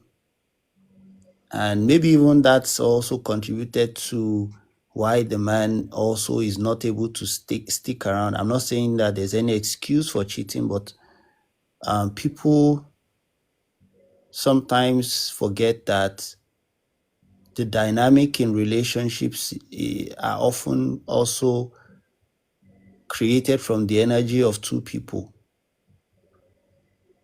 Two people that come into a relationship with chaotic pasts, chaotic families, chaotic lifestyles, and then want to create a monogamous relationship. They're just deceiving themselves, except if they truly recognize where they're coming from and then, try to fix that in their own new design. Let me go to the next one. My husband stopped helping with house chores because social media said such men are weak. Now I want to divorce and people say I'm wrong. What must I do now? I think we need to really need to be very careful what we listen to on social media and or even the basis on which we design the relationship we are in. Are we doing things in our homes and in our relationships based on what makes sense to you and your partner, or you are doing it based off of all these social media arguments? Today they say women should not do this, men should not do that. You change today, next tomorrow another group of people say, okay, no, it's this one we should be doing, it's that one we should be doing. You switch again. It's like all these health supplements. When there was a time they'll say too much chili is bad, then next minute they say, okay, no, you can take chili. They switch. 1 minute they say, okay, sugar is not good for your body. The next minute, okay, take some sugar. Okay, salt is not good. So you keep switching every time. You don't have any inner guide for yourself, for your own decision making. Your decision making in your family and in your relationship is anchored on what people are saying on social media. I don't think any relationship can survive that. Either if one or two people in a relationship are always listening to trends to determine what to expect from their partner, instead of looking at their partnership and saying, what do we want for ourselves? How do we want to build a home? What kind of life do we want to build? What sacrifices must each of us make to build that home? If they are not going to do that and you're going to listen to social media, then of course divorce will be the next outcome. So I think that a husband or wife that listens to social media to decide how they should treat their home, they deserve a divorce. Shouldn't stick around with such people. They will be moving with the wind. Every time something changes on social media, they will change as well. They are like chameleons. They are never stable. Without stability, what can you build? You can't build anything with such people. They will always be switching and changing. So I think that's my 2 cents on that. Okay. Yeah, that's fair enough. Georgie is away, and I'd like to say good evening to everyone on the panel and to Mr. Ancient and to the comment section. I don't know if Georgie is going to Uma Umamchi is You going can to. carry on. You can carry on. Take over. Okay. But before I do moderate, because in this house moderators don't really say much. I mean, I talk too much. Anyway, I'd really like to submit something about cheating. As cheating is something very bad, guys. Yeah, have you done it before? Regardless of what I just said, polygamy and cheating are two different things. I'm going to talk about cheating. There's no coming back from cheating, in as much as there is no coming back from abuse, whether it was physical, whether it was emotional, whether it was verbal. There is no coming back. And for a society that doesn't want to use this "you must heal" as a stopping point or a full stop to a conversation, I'd like to urge people that they be very careful of what they accept, because a person can come into your life and change your entire love language, teach you something that is not there.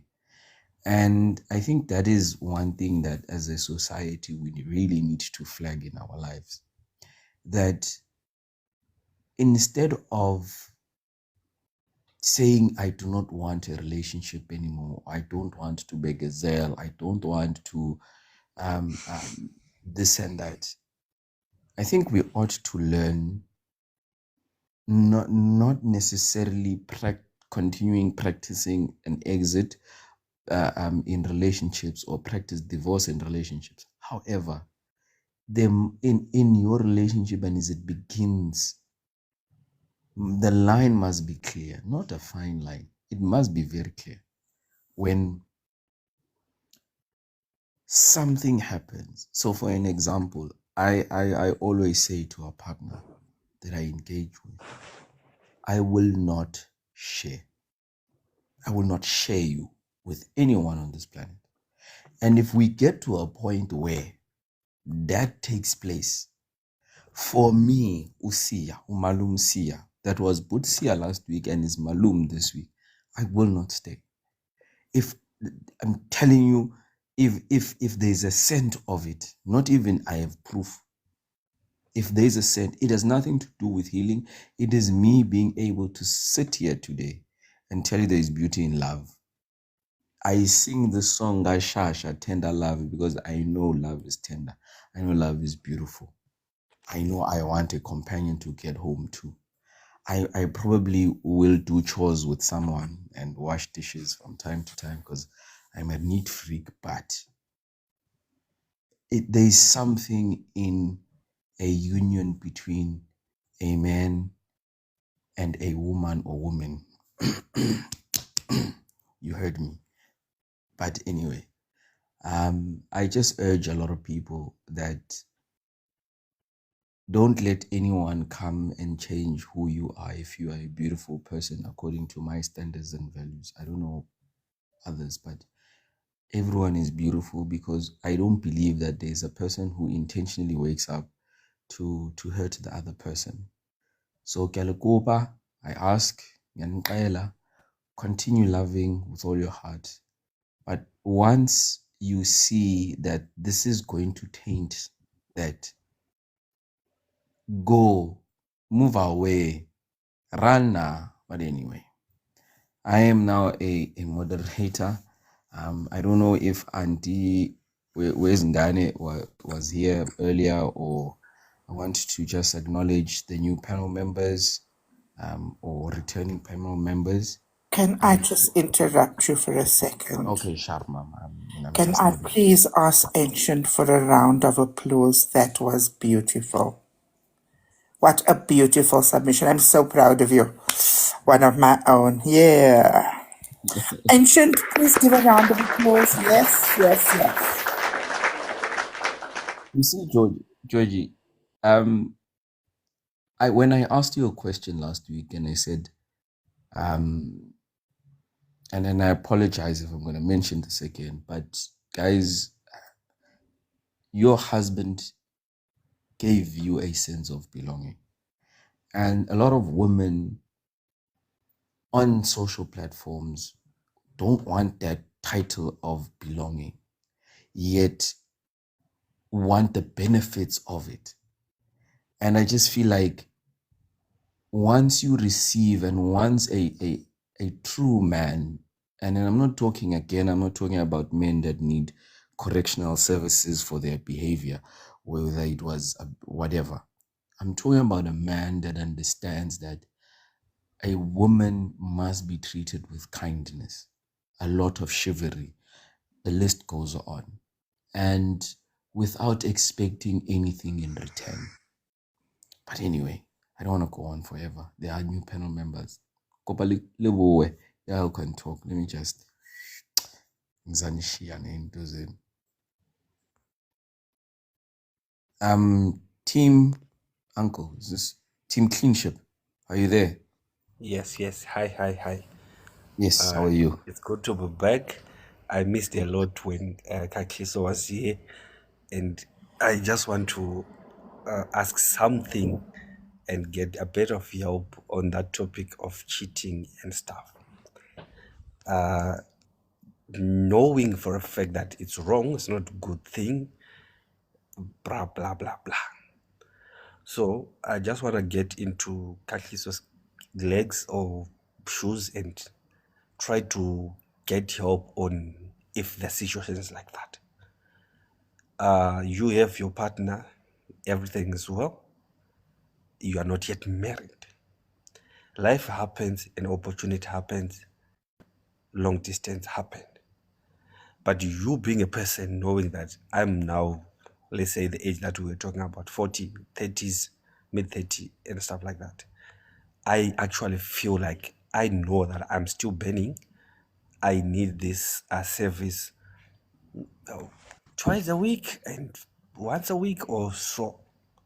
And at the same time, I know life is not always about that. So there is a bigger picture of we need to work, we need to plan everything and stuff like that. So these things are kind of fighting. So the partner goes and stays there for, let's say, 6 months and can only come after 6 months or can come after a year. And the truth of the matter is the body needs something. So in that case, what should be done?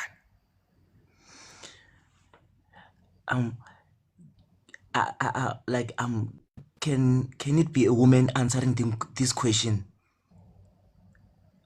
I just want to hear from a woman's side. It's a very good question. Even I myself, I already like to know the answer. But the way you're asking this question, I think it would be best if it's a woman who's giving the answer to it.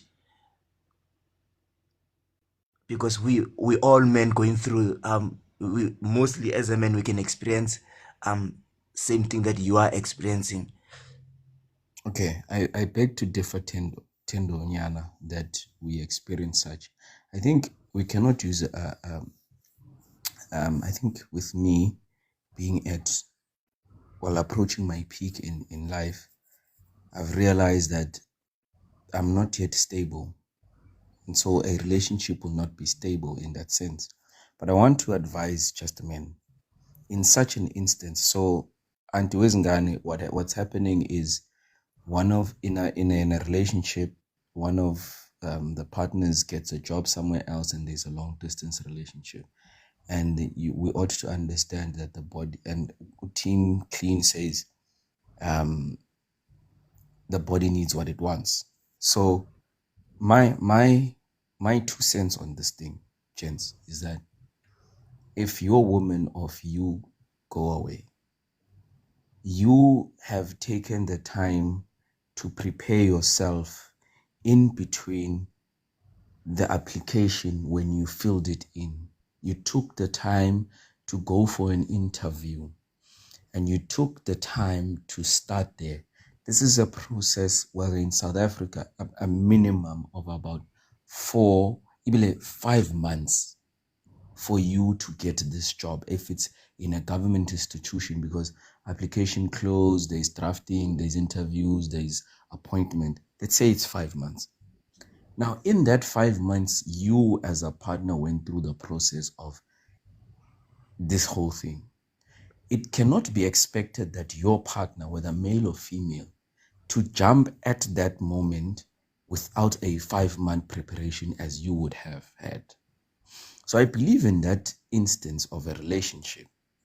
But the partner that remains behind must be given time, because this person had no plan.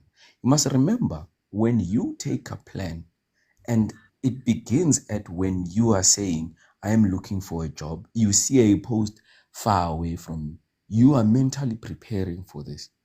To ask a partner to follow you, regardless of status of are you married, single, or what, you ought to understand that this person was not thinking of that, unless you had spoken about it instead of drinking savannah. But anyway, here it is that this is happening. Allow your partner, and in the process, be there. Walk them through this whole transition so you don't lose your partner, because they also need to prepare to move. This preparation, this person is centered around people. We are all of us here are centered around people, whether it's family, whether it's friends, whether it's colleagues, whether it's church, and to disengage from that takes a lot. So I'm requesting that partners must allow others to actually go ahead and transition into a movement, because some of us don't want too much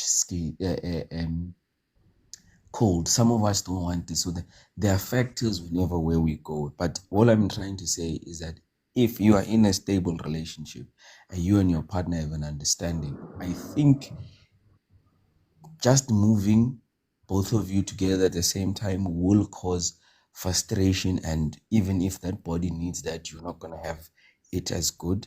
However, if you both are trying to transition into this movement or transition into a long distance relationship, long distance relationships do work if you stick by the plans. This week I'm here, the other one is there.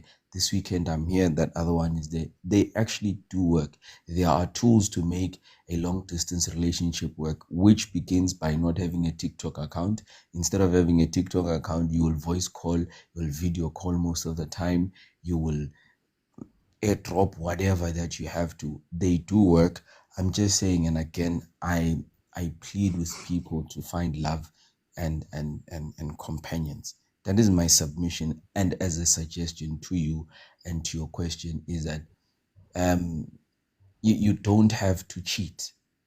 You have to go through the process with your partner until the wheels come off, if they do. But I don't think they will if you guys have truly a true understanding and you guys are connected together.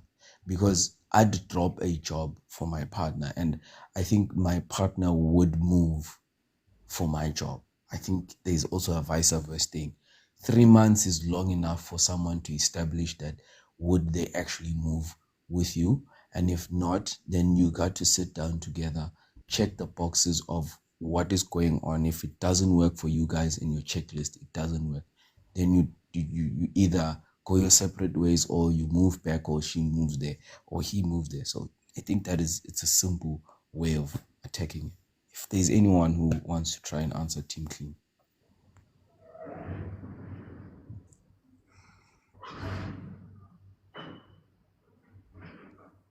Samantha? Hello.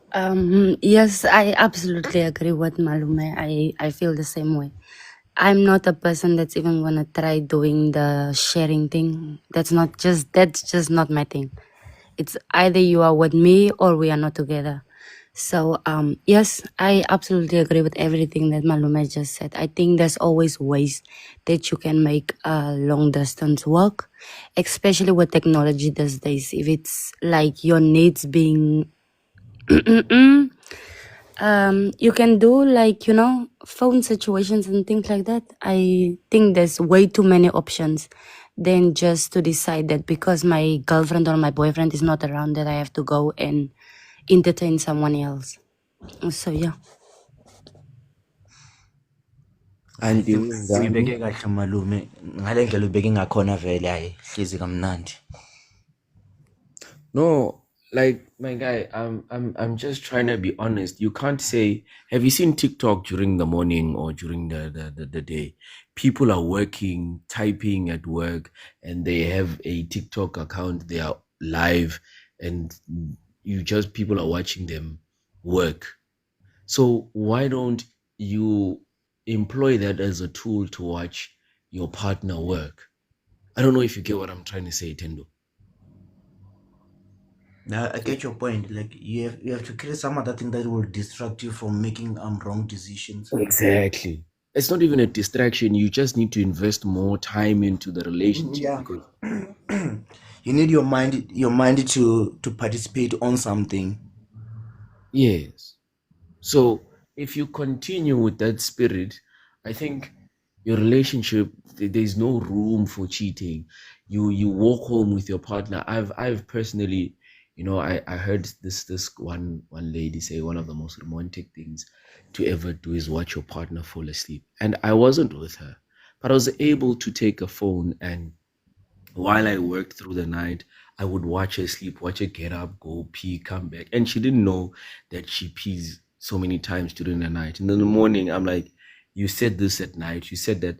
It's as if I was with this person. So I'm saying, guys, but if it's a deal breaker for you, it's a deal breaker. However, if you really want your relationship to work and want to feed that bodily craving, there are ways to make a relationship work regardless of where you are.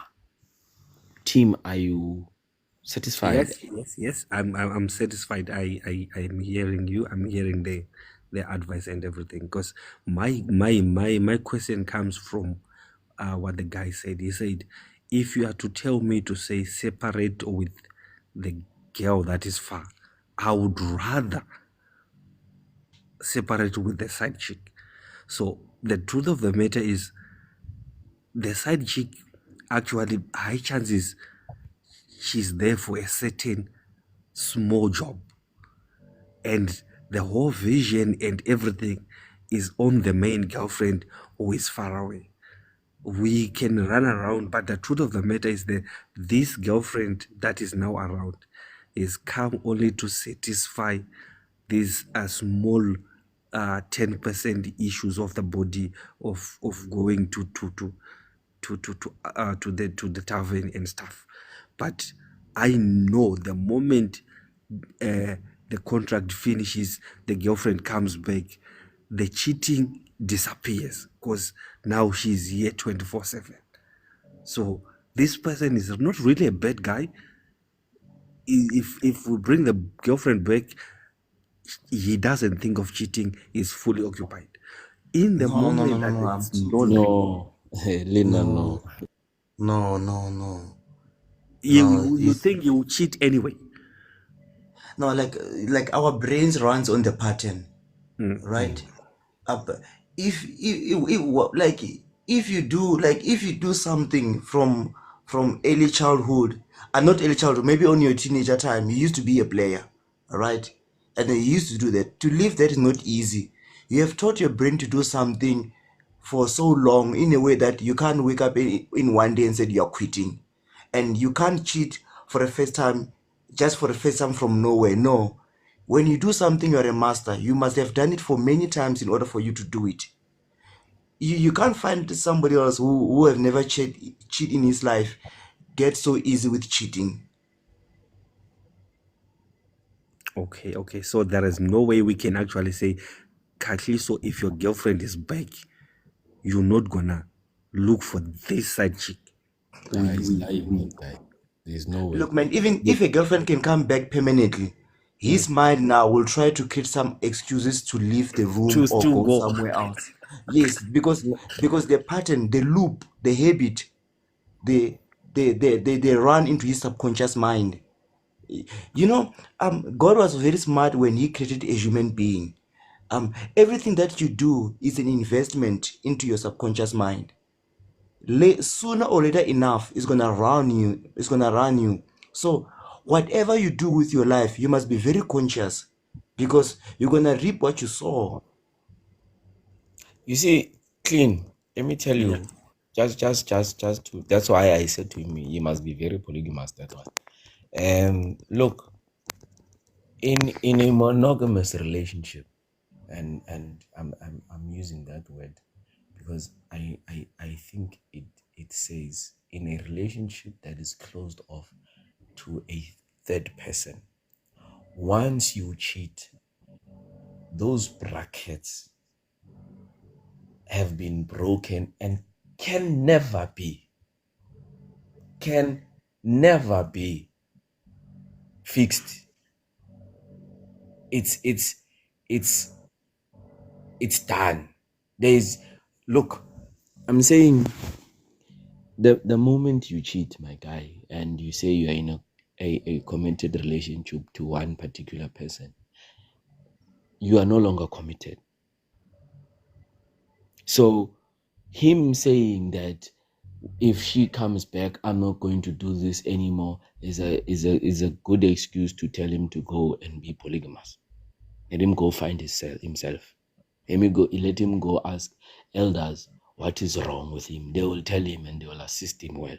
Whether they will help him go that direction or they will tell him, listen, we've been watching you and we want to let you know that you need to grow up.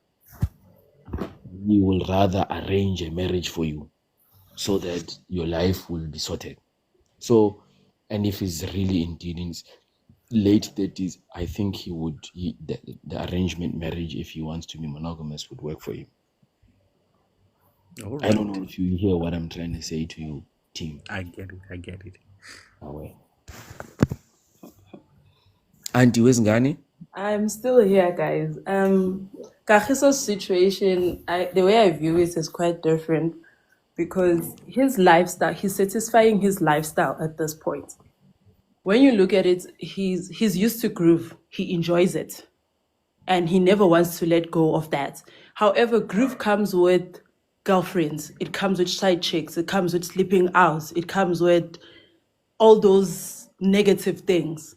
So he's not willing to give up that part of his life. So he might as well cheat with one side chick than to be sleeping around with different people. So the problem here is a lifestyle than his personal decision, like his polygamist or monogamist. It's not that. It's about him not wanting to leave the groove scene. And him not leaving the groove scene, that means I will still go back to my side chick whenever we are drunk, whenever I feel like going out. My side chick is always there to satisfy my needs. But my girlfriend, I want to see her at home being a wife, serving as a woman. So basically, he has two tastes. He has two tastes in life. He wants the lifestyle, but he also wants a submissive wife. He knows he won't get everything from the groovist, so I will request it from a girlfriend that knows what she wants. So I think that's the problem with Kagiso. That Well, makes sense now. That's making sense that either way, if we give you the girlfriend only, still he's not going to be satisfied because he wants someone also who is like a stable, stay at home kind of a person again. So he wants both, and both is not fine, is not in one person. Yes, But I think also he doesn't want to marry his type, which is but you unfair. You can't can't be living this life and not want to marry that life. but you can't have it all on one person. You just have to sacrifice. Like, it's impossible that you can get it all on one person. But there are people that marry groovists and they are also groovists and it's a happy family.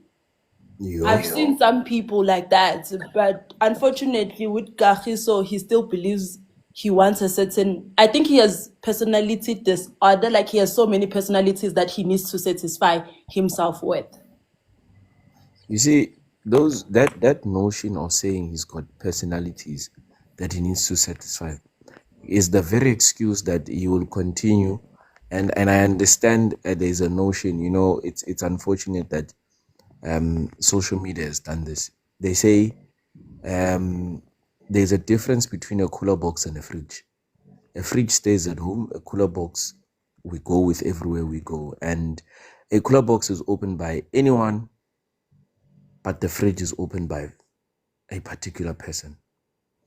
And not anyone can just open, even visitors can't just open a fridge. And they were making a reference between the different women that we go to Groove and the ones that we keep at home.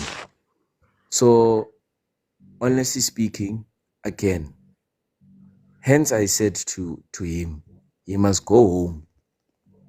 He must go home. They will explain at home for him. Because elders know how to remedy this situation. The problem is we don't want to listen.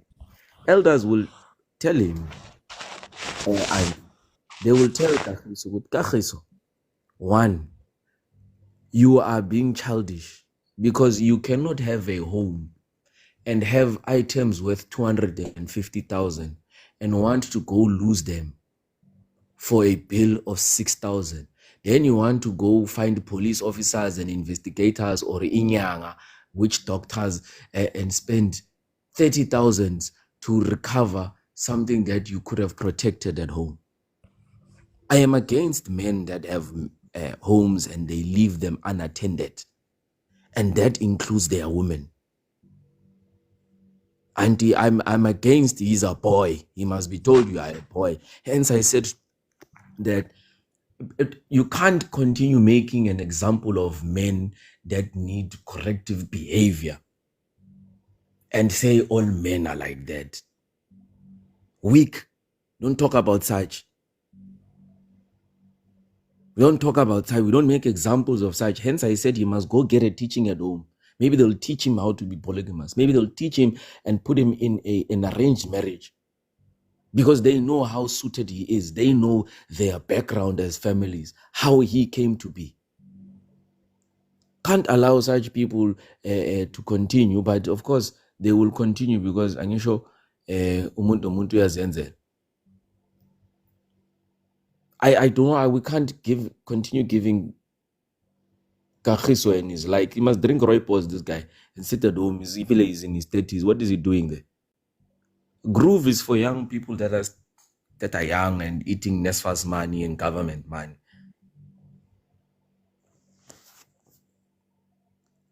That's Groove. We must be chowing government money and SIDA money there for Groove. Yeah, wherever you go, whether you're going to Europe, whether you're going to Duduza, whether you're going to Cubana, Bloemfontein, are going to where AK was unalived, it's fine. Go and chow money, it's government money, that thing. There's transport allowance, there's meal allowance, there's beverage allowance. It's fine. But once you start working, now you've got TVs on the wall and you've got electric fences, and then you disappear, and then some stupid boy comes and steals these things, and now you have lost everything you've worked for. What sense is there? I'm not saying people mustn't go out, but the moment you have a home, I mean, after 7, what are you doing outside the home?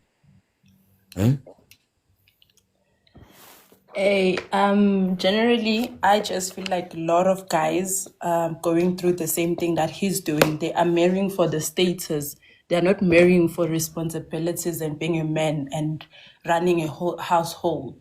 They are doing this thing because it's a trend. You must have a wife. You must go back to someone who has cooked, who has done the house, who has taken care of the kids. They're not doing it for that. They are doing it for, oh no, at least I'm married, I have a ring on. I'm called a Grotman, I'm respected. I'm a malume somewhere else. I'm a son-in-law with someone else. But their actions are not speaking. Their actions are not a married man. So it's that thing that they are doing it for the trend. That's why you find someone that is laboring with about 15,000 or 10,000 and they feel like they are married, they rule the girl. It's a trend that is going within